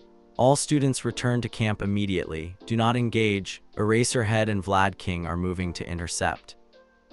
But even as the Pussycats' mental message echoed in their heads, Izuku could see that retreat wasn't going to be possible. The villains had surrounded the testing area, cutting off escape routes with strategic precision that spoke of careful planning and detailed reconnaissance. Coordinated assault, multiple villain types. Primary objective appears to be student capture rather than elimination. Several attackers are using non-lethal restraint techniques, but some of them. A massive figure crashed through the treeline, its hulking form radiating the same terrifying presence Izuku remembered from USJ. Another Namu, but this one was different, more intelligent looking, more controlled in its movements. Students, the creature spoke with a voice like grinding concrete, surrender peacefully and you will not be harmed. Resist, and we will demonstrate why the League of Villains has become the premier threat to hero society. Ultra Instinct exploded through Izuku's system like liquid lightning, silver energy dancing around him as his awareness expanded to encompass the entire crisis. 20 students scattered across the forest, dozens of villains closing in from multiple directions, professional heroes engaged with the main assault force but unable to protect everyone simultaneously. Priority assessment: Koda is alone at his hideout and directly in the path of the flame villain. Bakugo's position matches villain infiltration route, high probability of targeted capture. Multiple classmates isolated and facing opponents beyond their current capability level. Takayami, Izuku said, his voice carrying the calm certainty that Ultra Instinct provided in crisis situations. I need you to trust me completely. Can you do that? Of course, but what are you? Dark Shadow, Izuku addressed the quirk directly, silver energy flaring brighter as he entered the deepest state of Ultra Instinct he'd achieved since his confrontation with Stain. I know you're stronger at night, but I also know you're harder to control. Will you work with me to protect our classmates? The shadow creature emerged more fully from Takami's body, its form larger and more intimidating in the darkness but somehow less chaotic than usual. You understand, Dark Shadow said in its ethereal voice. Most people fear my night form. I understand that power without control is dangerous, Izuku replied, his enhanced perception already mapping optimal routes through the chaos. But I also understand that controlled power can save lives. Ready? What followed was a masterpiece of coordinated rescue operations that would be studied by hero agencies for years afterward. Izuku and Takayami moved through the forest like ghosts made of silver light and living shadow, Ultra Instinct guiding their path through villain patrol patterns, while Dark Shadow's enhanced night abilities created opportunities that shouldn't have existed. Their first priority was Koda. The young boy was at his secret hideout on the cliff face, directly in the path of a villain whose muscle augmentation quirk had left him confident enough to operate alone. Izuku reached the scene just as the massive figure was cornering the terrified child. "Another brat," the muscular villain snarled, his enhanced physique making him look like a walking natural disaster. "Perfect, 2 for the price of 1. "Koda," Izuku called softly, not taking his eyes off the threat. "When I say move, I want you to run toward that cave opening behind you. Don't look back, don't hesitate, just run, okay?" The boy nodded frantically, tears streaming down his face. Ultra Instinct guided Izuku's approach with the same liquid grace he demonstrated against Stain, but this time there was a different quality to his movement, not just evasion and protection, but active intervention designed to neutralize a threat rather than simply outlast it. The villain's first punch would have cratered concrete, but it hit empty air as Izuku flowed around the attack like smoke. His counterattack was precisely calibrated, a strike to the villain's solar plexus that disrupted his breathing without causing permanent damage, followed by a pressure point technique that temporarily paralyzed his dominant arm. "Move," Izuku called to Koda, and the boy scrambled toward safety while the villain struggled to understand how a student had just disabled him so efficiently. "What kind of quirk?" the villain began, but Dark Shadow emerged from the cliff face shadows to engulf him completely, Takami's voice echoing from the darkness. "Sleep," the raven-headed boy commanded, and the shadow creature applied just enough pressure to render the villain unconscious without permanent harm. 1 down, multiple priorities remaining. Their next target was a group of 3 villains who had cornered Gyro and Hagakure in a clearing near the camp's eastern perimeter. The girls were back-to-back, using Gyro's sound quirk to detect approaching threats while Hagakure's invisibility provided tactical advantages, but they were clearly outmatched. Izuku and Takami's approach was perfectly coordinated. Dark Shadow moved through the canopy above while Ultra Instinct guided Izuku through ground-level routes that kept him invisible to the villain's perception until he was already among them. The 3 villains never had a chance to coordinate their response. One moment they were advancing on their trapped targets, the next they were dealing with a shadow creature attacking from above while a boy who moved like liquid mercury disrupted their formation from below. This way, Izuku called to Gyro and Hagakure, his enhanced perception having already identified the safest route back toward the main camp. "Stay close and follow my lead exactly." They moved through the forest like a precision strike team, Dark Shadow scouting ahead while Ultra Instinct guided them around villain patrols and environmental hazards. But as they neared the camp, Izuku's enhanced awareness picked up something that made his blood run cold. Bakugo's electromagnetic signature, stationary, surrounded by multiple hostile contacts. Combat has ceased, probable capture scenario. "Takami," Izuku said, his voice tight with urgency, "they've got Bakugo." "Then we rescue him," his partner replied without hesitation. "It's not that simple. If they're trying to capture him specifically, it means this entire attack was planned around that objective. They'll have contingencies, backup plans, extraction routes. All the more reason to act quickly." Izuku's mind raced through tactical possibilities, Ultra Instinct providing scenarios and probabilities with lightning speed. A direct rescue attempt would likely trigger immediate extraction protocols, but if they could disrupt the villain's coordination while creating multiple crisis points simultaneously. "I have an idea," he said, "but it's going to require perfect timing and absolute trust." The plan he outlined to Takami was audacious to the point of seeming impossible. Instead of attempting to rescue Bakugo directly, they would create a cascade of tactical problems that would force the villains to choose between their primary objective and their escape routes. Dark Shadow would move through the forest, creating the appearance of a much larger rescue force, attacking villain positions with hit-and-run tactics that suggested coordinated professional response.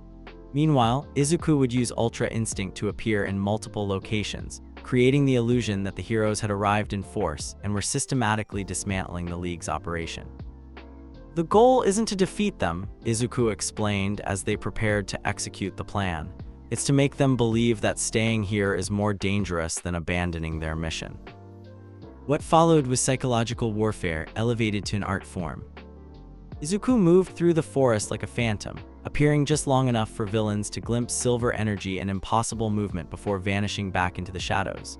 Each encounter was precisely calculated. Disable communications equipment here, trigger non-lethal traps there, create noise patterns that suggested large-scale hero operations in progress.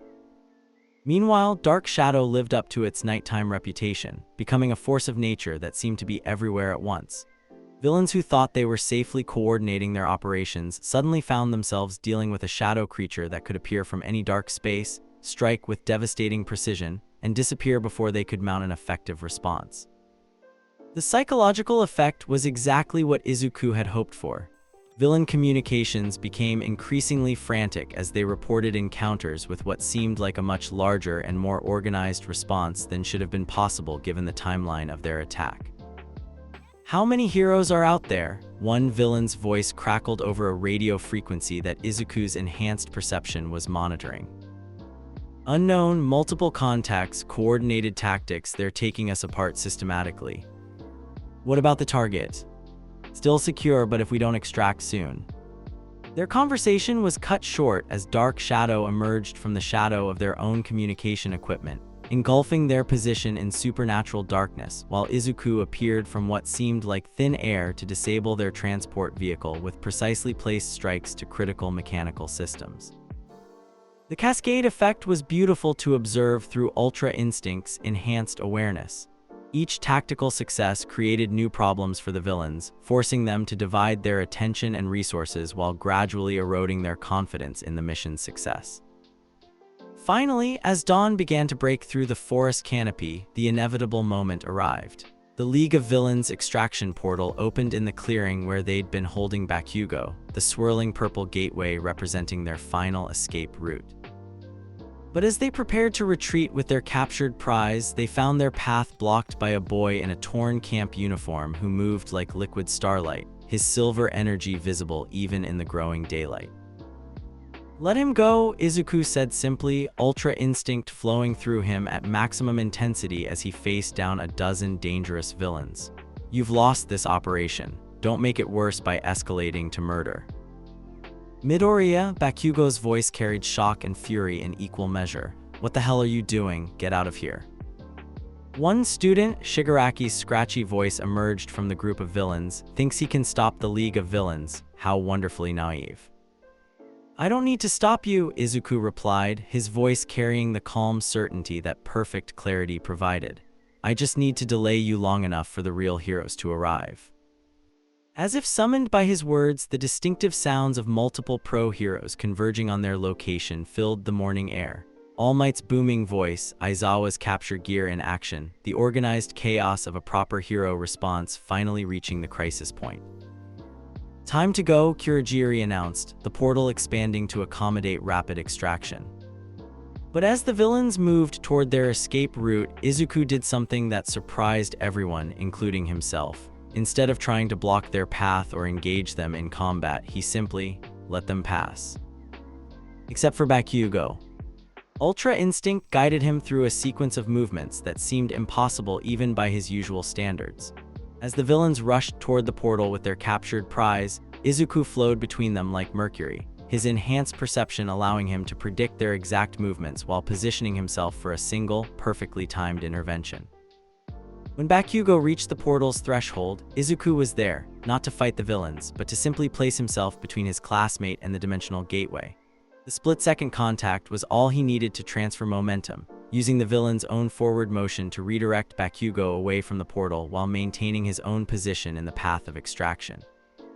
"Deku, you idiot!" Bakugo shouted as he tumbled away from the portal, free but confused. "What are you?" The portal snapped shut, carrying the League of Villains to safety but leaving their primary objective behind. Izuku stood in the empty clearing, breathing hard but uninjured, silver energy gradually fading as Ultra Instinct receded to its background state. Young Midoriya, All Might's voice boomed across the forest as the symbol of peace finally arrived at the scene, too late to prevent the attack but just in time to witness its conclusion. "Are you hurt? What happened here?"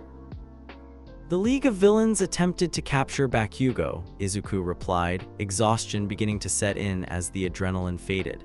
Takayami and I managed to disrupt their operation long enough for you to arrive."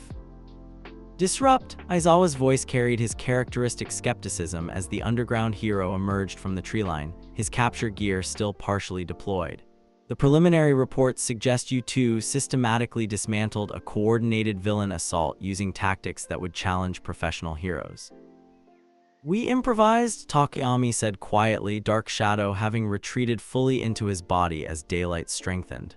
"Midoriya's strategic thinking and my quirk's night enhancement proved synergistic."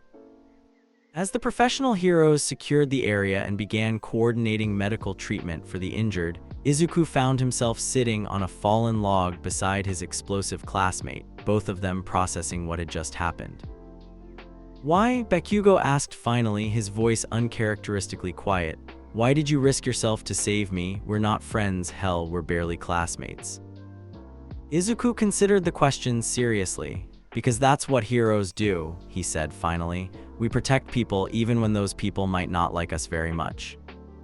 "That's a..." Bakugo struggled with words for a moment, then settled on his usual bluntness. "That's stupid." "Maybe, but it's the kind of stupid that saves lives." As the camp was evacuated and Class 1A was transported back to UA for medical evaluation and debriefing, Izuku reflected on what the attack had revealed about his abilities. Ultra Instinct wasn't just becoming stronger, it was becoming more integrated into his decision-making process, his understanding of heroism, his fundamental approach to any crisis. But more than that, he was beginning to understand that his power carried responsibilities beyond just protecting individuals.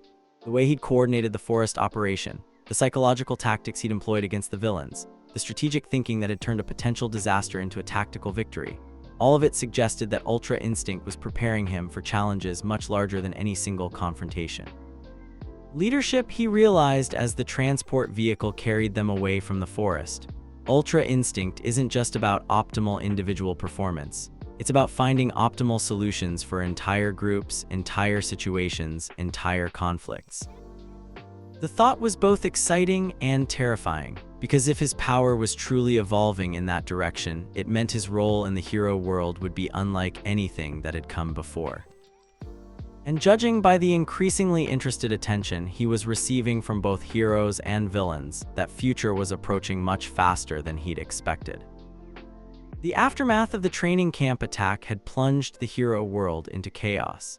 Public confidence in UA's ability to protect its students was at an all-time low, and the League of Villains' brazen assault on Japan's most prestigious hero academy had sent shockwaves through every level of society. But for Izuku Midoriya, sitting in the sterile conference room at UA with his hands folded in his lap, the most troubling part wasn't the media coverage or the political fallout. It was the way his classmates looked at him now. "The footage from the forest training camp has been analyzed extensively," Principal Nezu said, his small form perched on a chair that made him look even more diminutive than usual. "Your performance during the villain attack was unprecedented." Around the table sat the core faculty of UA, Aizawa with his perpetually tired expression, All Might in his deflated form, and several other teachers whose faces reflected a mixture of concern and fascination. On the wall, multiple screens displayed tactical analysis of the previous night's events. 17 villains neutralized or redirected through non-lethal means, Aizawa read from his tablet, his voice as dry as ever. 0 civilian casualties among the student body. Successful psychological warfare operation that forced enemy retreat despite overwhelming numerical disadvantage. "The question," Principal Nezu continued, his beady eyes studying Izuku with unsettling intensity, "is whether these results represent the natural development of your documented abilities, or if you've been holding back during your time at our institution." Izuku felt Ultra Instinct stirring beneath his consciousness, responding to the subtle tension in the room. His enhanced perception automatically cataloged details, elevated heart rates from several faculty members, micro-expressions suggesting uncertainty and concern, the particular quality of silence that indicated a conversation with significant implications. "I haven't been holding back intentionally," he said carefully, "but I think my abilities have been evolving, becoming more integrated into how I think and act rather than just something I activate during crises." Evolving how? All Might's question carried genuine curiosity mixed with what sounded like parental concern. It started as enhanced reflexes and optimal movement, Izuku explained, trying to articulate something he didn't fully understand himself. But lately, it feels more like enhanced understanding. Not just seeing the best physical response to a situation, but seeing the best solution period, social, tactical, strategic. Principal Nezu made a note on his tablet, which brings us to the current situation. The League of Villains attack was clearly planned around capturing specific students, with Bakugo as their primary target. Your intervention prevented that capture, but it also means you're now likely considered a high-value target yourself. The words hit Izuku like a physical blow. In all his analysis of the previous night's events, he hadn't fully considered the personal implications of his success. "What does that mean?" he asked. "It means," Aizawa replied grimly, "that you'll need protection. Constant surveillance, restricted movement, limitations on your training and social activities. Everything we'd normally require for a student who's been specifically threatened by a major villain organization. Unless," Principal Nezu added with a smile that didn't reach his eyes, "we take a more proactive approach to the problem." The silence that followed was heavy with implication. Izuku's enhanced perception picked up the subtle communication happening between the faculty members, glances exchanged, slight nods, the kind of non-verbal coordination that suggested this conversation had been planned in advance. "What kind of proactive approach?" Izuku asked, though Ultra Instinct was already providing him with scenarios that made his stomach clench. "The League of Villains operates through fear and intimidation," All Might said, his voice carrying the weight of someone who had spent decades fighting similar threats. "They attack when they believe they have overwhelming advantages and retreat when faced with superior force. Your performance last night challenged their assumptions about student capabilities. They'll want to test those assumptions further," Aizawa continued, "which means they'll likely attempt another attack, probably targeting you directly this time. So we give them the opportunity," Principal Nezu concluded, his cheerful tone completely at odds with the gravity of what he was suggesting. "Under controlled conditions, with appropriate backup, we allow them to make their attempt while being prepared to turn their aggression against them." Izuku stared at the diminutive principal, hardly believing what he was hearing. "You want to use me as bait?" "We want to use you as a hero," All Might corrected gently. "The League of Villains represents a fundamental threat to the stability of hero society. They've demonstrated capabilities that exceed most professional heroes' ability to counter, but your performance suggests you might be uniquely suited to face them." "I'm a first-year student," Izuku protested.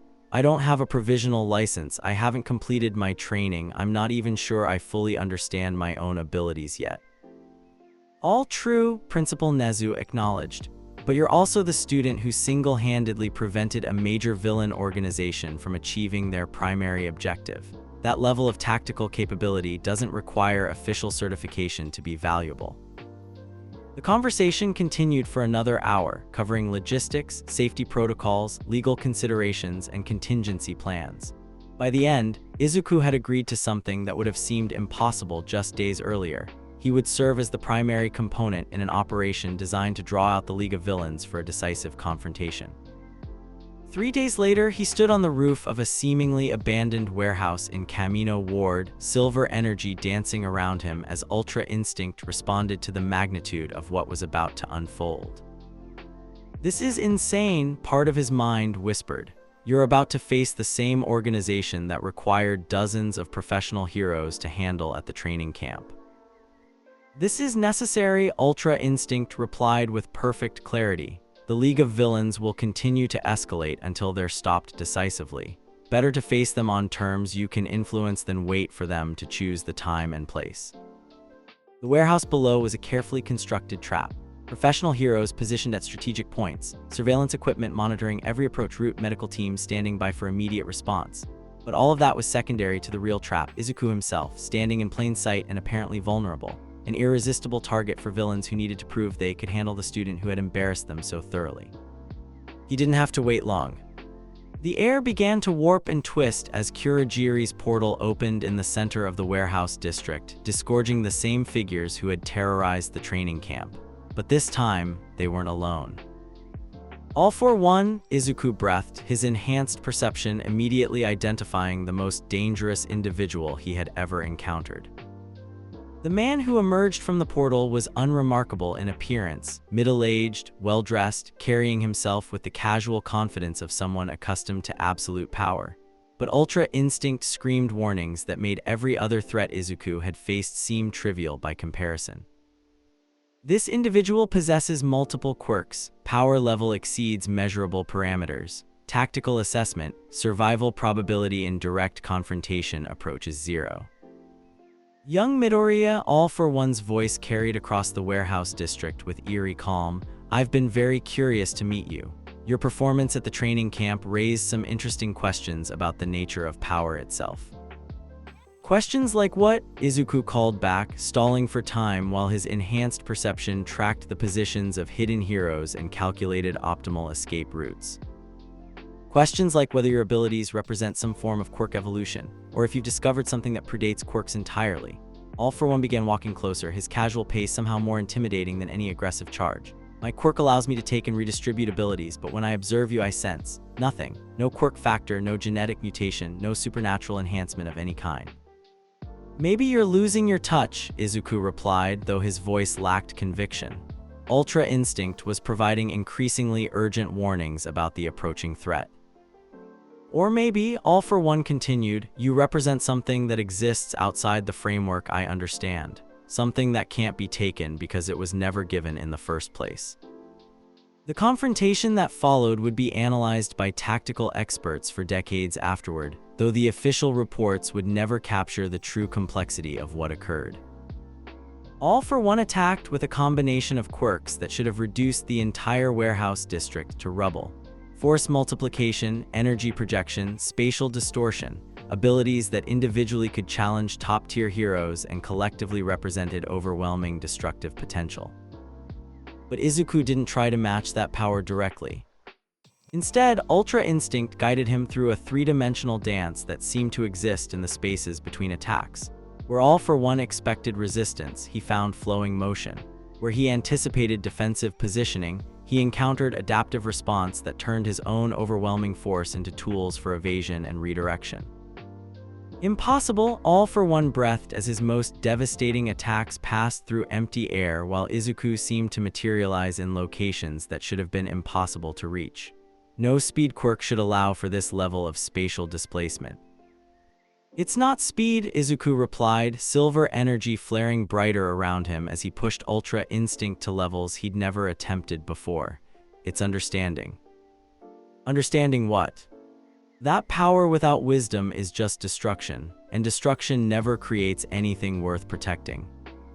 Their battle, if it could be called that, continued across the warehouse district, with All for One growing increasingly frustrated as his vast arsenal of stolen quirks proved useless against an opponent who seemed to exist in a completely different tactical framework.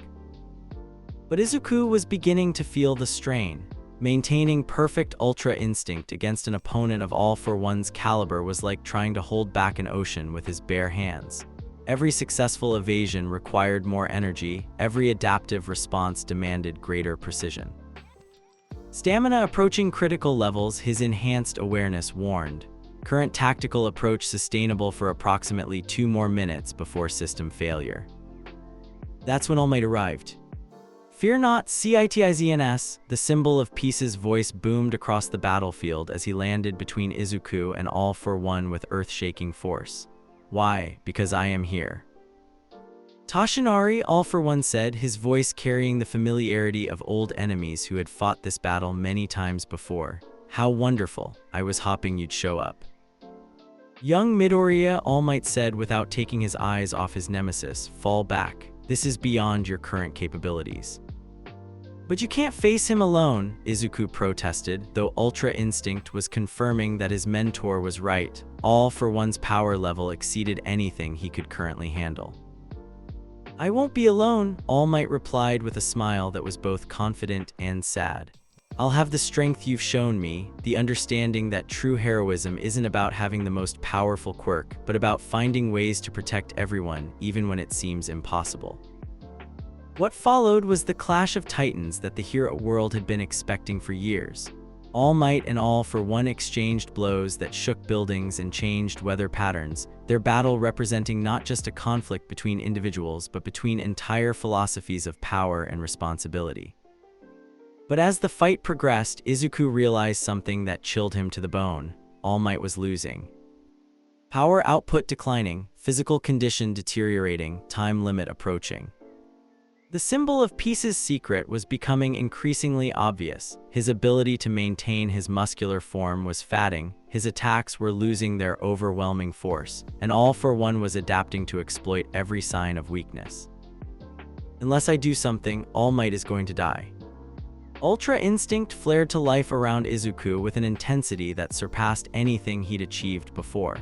This wasn't about optimal movement or perfect technique. This was about finding a solution when no solution should exist, about protecting someone who had dedicated his life to protecting others.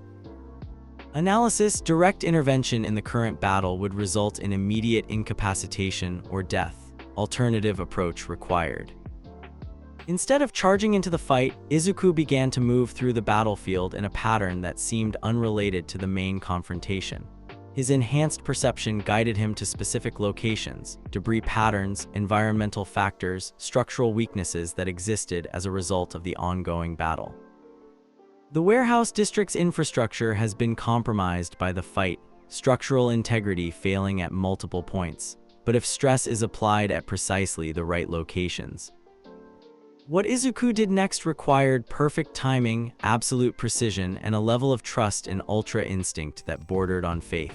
Instead of trying to help All Might directly, he began to reshape the battlefield itself. A precisely placed strike here caused a damaged building to collapse in exactly the right direction.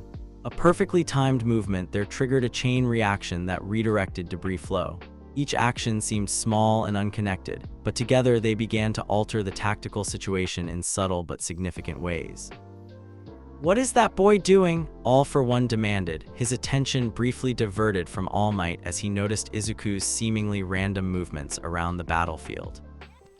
That moment of distraction was all Might needed. United States of Smash.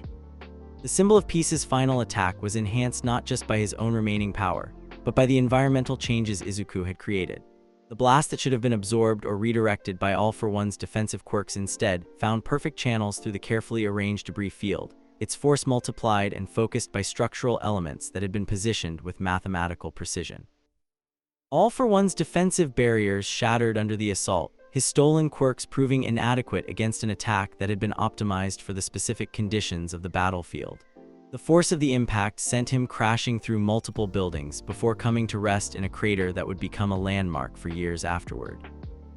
As the dust settled and emergency responders began to arrive, Izuku found himself supporting All Might's deflated form, the symbol of peace having expended the last of his power in that final, decisive blow.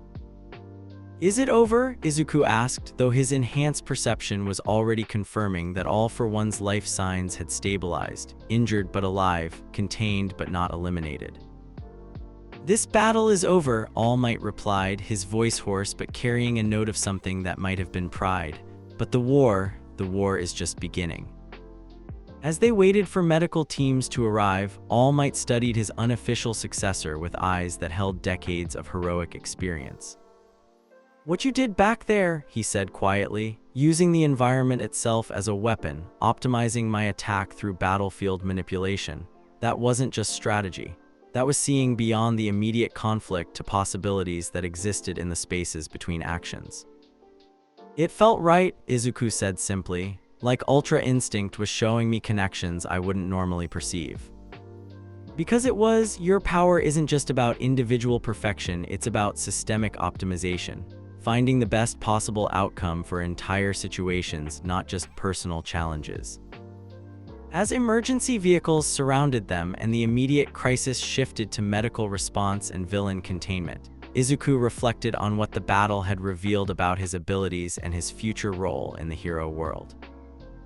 Ultra Instinct was evolving beyond anything he had imagined, developing from enhanced reflexes into something approaching precognitive strategic analysis. But with that evolution came responsibilities that extended far beyond protecting individual civilians or even defeating specific villains. If I can optimize entire battlefields, entire conflicts, entire systems. The thought was both exhilarating and terrifying, because if his power truly was developing in that direction, it meant his role in the hero world would be unlike anything that had ever existed before. And judging by the way professional heroes, government officials, and even captured villains were looking at him as the situation wound down, that future was no longer a distant possibility. It was arriving whether he was ready for it or not. 6 months had passed since the Camino Ward incident, and the world of professional heroism had fundamentally changed. All Might's retirement had left a void that no single hero seemed capable of filling, while the League of Villains continued activity despite All for One's capture had demonstrated that the threats facing society were evolving faster than traditional responses could adapt. But for Izuku Midoriya, standing in the center of UA's main training gymnasium before an audience of faculty, government officials, and select media representatives, the most significant change was internal. Ultra Instinct no longer felt like a power he accessed. It had become the foundation of how he perceived and interacted with reality itself. Ladies and gentlemen, Principal Nezu's voice carried across the gymnasium, his small form somehow commanding attention from the assembled crowd. Thank you for attending this demonstration of advanced quirk development and practical heroic application. The official story, crafted by UA's Public Relations Department and approved by the Hero Public Safety Commission, was that Izuku's abilities represented a rare form of quirk evolution accelerated by extreme circumstances. The truth that Ultra Instinct appeared to be something far older and more fundamental than modern quirk science could explain remained classified at the highest levels. Young Midoriya, All Might's voice reached him from the observation deck, though the former symbol of peace now spoke without his characteristic boom. Are you ready to show them what you've learned? Izuku nodded, silver energy beginning to dance around him as he entered the state that had become as natural as breathing. But this wasn't the desperate, crisis-driven activation of his early days, nor the controlled technique focus of his training period. This was something new, a perfect integration of consciousness and instinct that made the distinction between thought and action essentially meaningless. The demonstration began with a series of individual challenges designed to showcase different aspects of his evolved abilities. Combat scenarios against multiple opponents, rescue simulations in chaotic environments, strategic puzzles that required solutions within seconds rather than minutes. But what truly impressed the assembled observers wasn't the spectacular nature of his responses, it was their fundamental efficiency. Observe his movement patterns. Aizawa's voice provided commentary for the official recording, his analytical tone masking what sounded like genuine amazement. No wasted motion, no excess force, no defensive positioning that doesn't simultaneously create offensive opportunities. In the combat scenario, Izuku flowed between 6 robotic opponents like water finding its way downhill. Each dodge positioned him for the optimal counterattack. Each defensive move redirected enemy force to disable other opponents. Each moment of apparent vulnerability was actually a perfectly calculated trap that turned his enemy's own capabilities against them. He's not fighting them, observed Endeavor from the VIP section, his flame-wreathed form leaning forward with professional interest. He's conducting them, like they're part of some complex choreography he can see but they can't. The rescue simulation was even more revealing. Presented with a collapsed building containing multiple trapped civilians, conflicting priority demands, and environmental hazards that seemed to make successful rescue impossible, Izuku didn't approach the problem sequentially. Instead, Ultra Instinct guided him through a solution that addressed every challenge simultaneously. His route through the unstable structure created pathways for the victims to reach safety, while simultaneously triggering controlled collapses that eliminated environmental threats. His interaction with each trapped civilian provided not just immediate rescue, but positioning that facilitated the rescue of others. Systemic optimization, Principal Nezu murmured into his recording device, his beady eyes tracking every detail of the performance. He's not solving individual problems, he's restructuring the entire scenario to eliminate the problem's underlying causes. But it was the final demonstration that truly showcased what Ultra Instinct had become. For this exercise, All Might announced to the assembled crowd, young Midoriya will face a scenario that has no predetermined solution.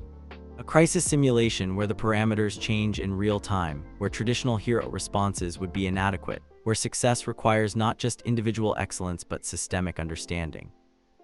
The gymnasium transformed around Izuku holographic technology, creating a perfect replica of a major metropolitan area under assault by multiple simultaneous crises. Natural disaster, villain attack, civilian panic, infrastructure failure, all occurring at once in a scenario designed to overwhelm any single responder.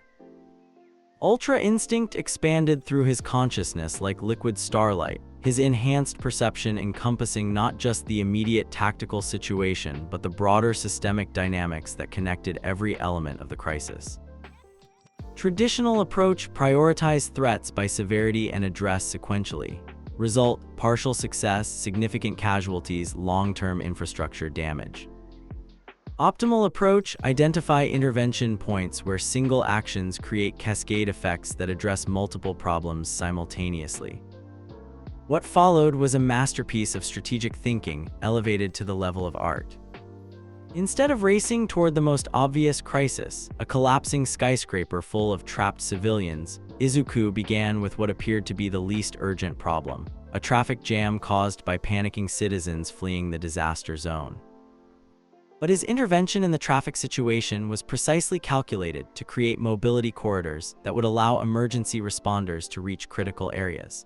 His method of clearing the jam involved redirecting civilian movement in patterns that transformed the fleeing crowd from an obstacle into a resource for coordinated evacuation. Simultaneously, his route to address the traffic problem took him past 3 other crisis points, where seemingly minor interventions created major improvements. Precisely placed structural support here prevented a secondary building collapse. Perfectly timed communication relayed their coordinated response teams who had been operating without proper coordination. Calculated interaction with panicking civilians transformed individual fear into collective action toward safety. "This is impossible," one of the government observers whispered, her voice picked up by the recording equipment. "No one person should be able to process this much information simultaneously." "He's not processing it," All Might replied with quiet pride. "He's intuiting it. Ultra Instinct allows him to perceive optimal solutions without conscious calculation, to see connections that exist below the level of rational analysis." The demonstration continued for 20 minutes of subjective time, though the scenario itself compressed what should have been hours of crisis response into a manageable timeframe.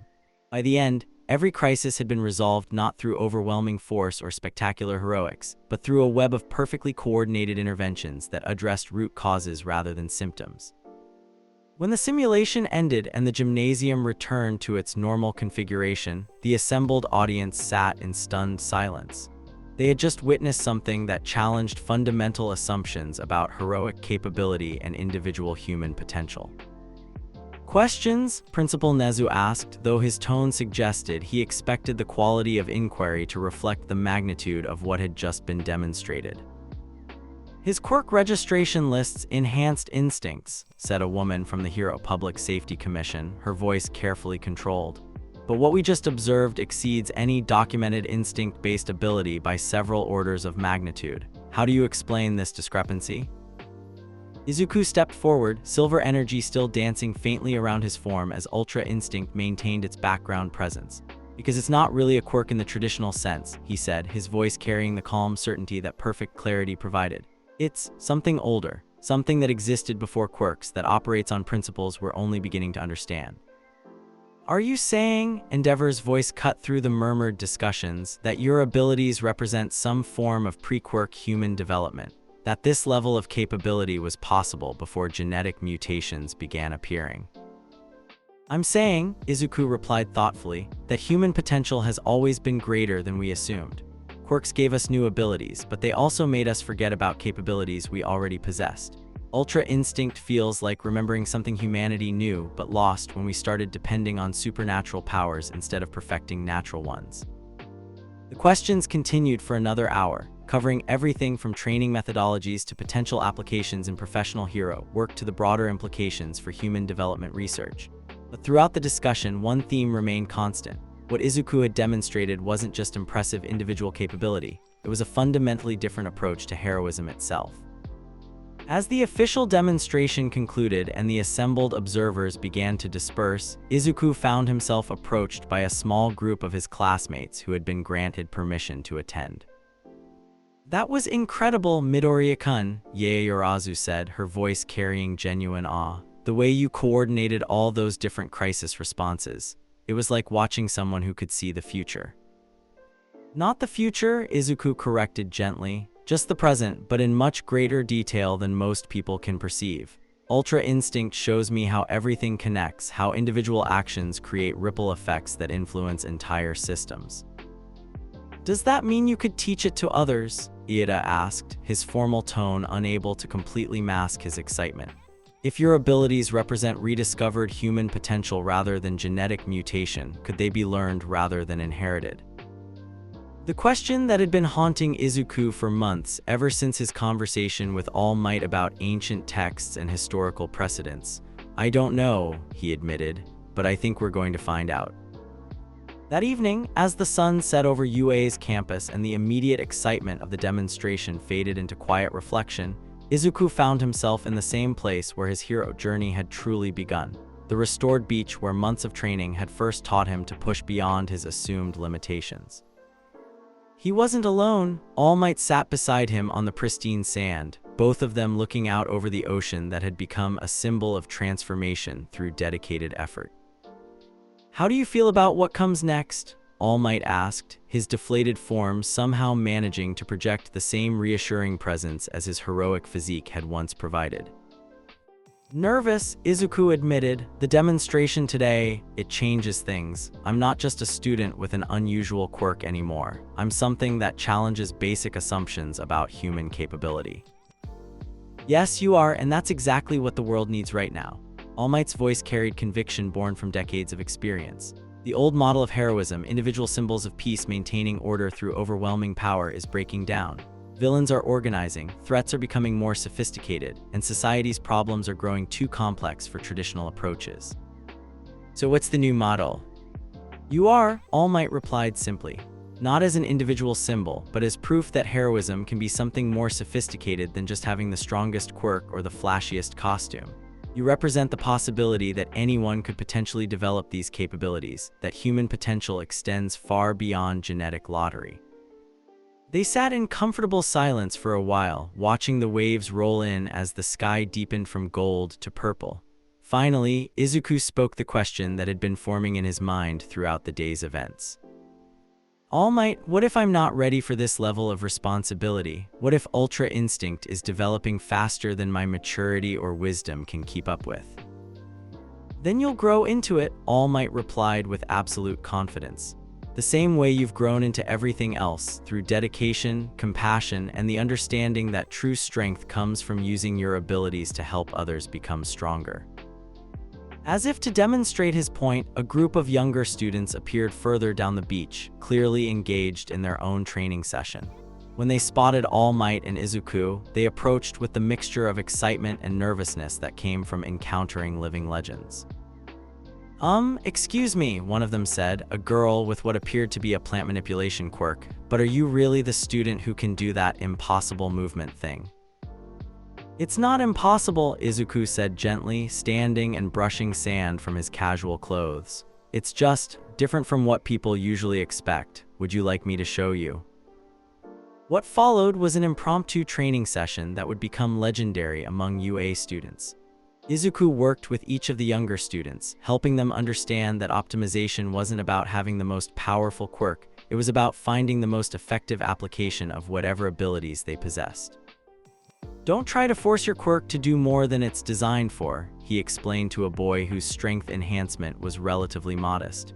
Instead, think about timing and positioning. The strongest punch in the world is useless if it doesn't connect with the target.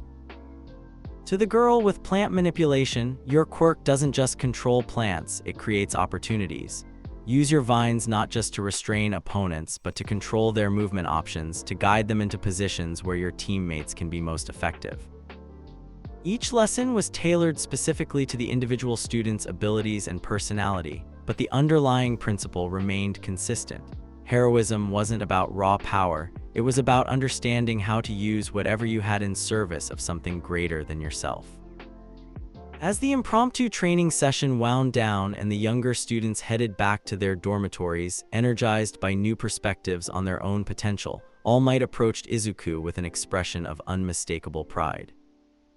That, he said quietly, is what the new symbol of heroism looks like. Not someone who solves problems through overwhelming force, but someone who helps others discover their own capacity to solve problems. I'm not trying to be a symbol, Izuku protested. I'm just trying to help. Which is exactly why you're perfect for the role. All Might's smile was warm and sad and proud all at once. The age of individual symbols maintaining peace through personal power is ending, young Midoriya. The age of collaborative heroism, of systemic solutions, of helping others become the best versions of themselves, that age is beginning. And you think I'm ready for that? I think, All Might said as they began walking back toward the school buildings, that ready or not, the world needs what you represent.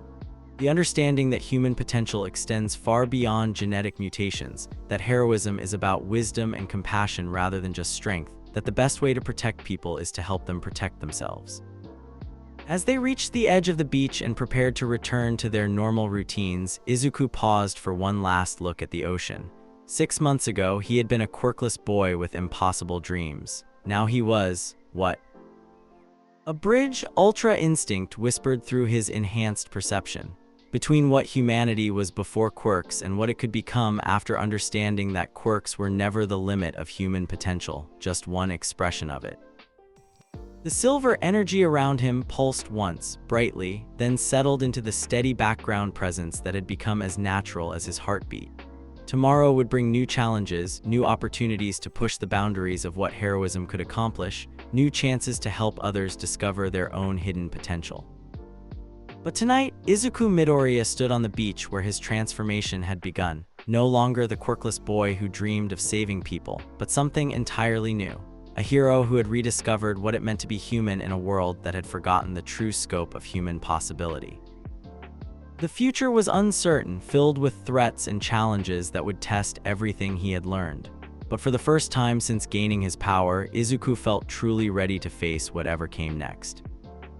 Because Ultra Instinct had taught him the most important lesson of all. Sometimes the greatest power isn't what you can destroy, but what you can inspire others to create.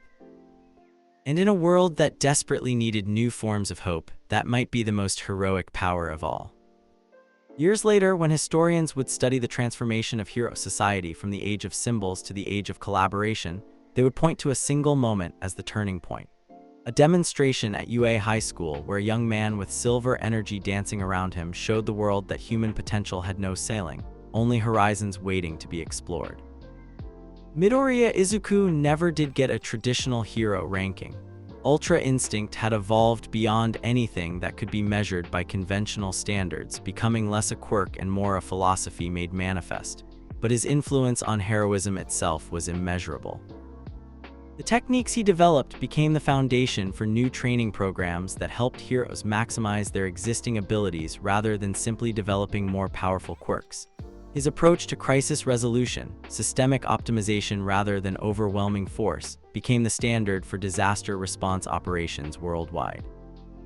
Most importantly, his proof that extraordinary capability could emerge from dedicated practice and philosophical understanding sparked a renaissance in human development that extended far beyond heroism. Teachers, doctors, engineers, artists, people in every field began exploring what they might accomplish if they stopped assuming that genetic enhancement was the only path to excellence. The boy who had once been called quirkless became the man who proved that quirks had never been the true measure of human worth. And sometimes, late at night when the city was quiet and the challenges of tomorrow seemed overwhelming, people would report seeing a figure moving through the urban landscape like liquid starlight, not fighting crime or rescuing civilians, but simply being present wherever hope was needed most.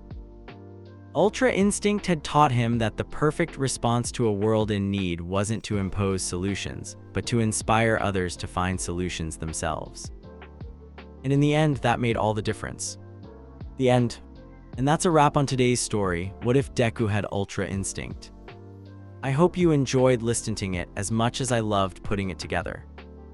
If you did, don't forget to smash that like button, drop a comment sharing your thoughts or your own what if ideas, and subscribe if you haven't already. Your support really helps these stories reach even more MHA fans. Thanks so much for watching, and I'll catch you in the next one. Plus Ultra.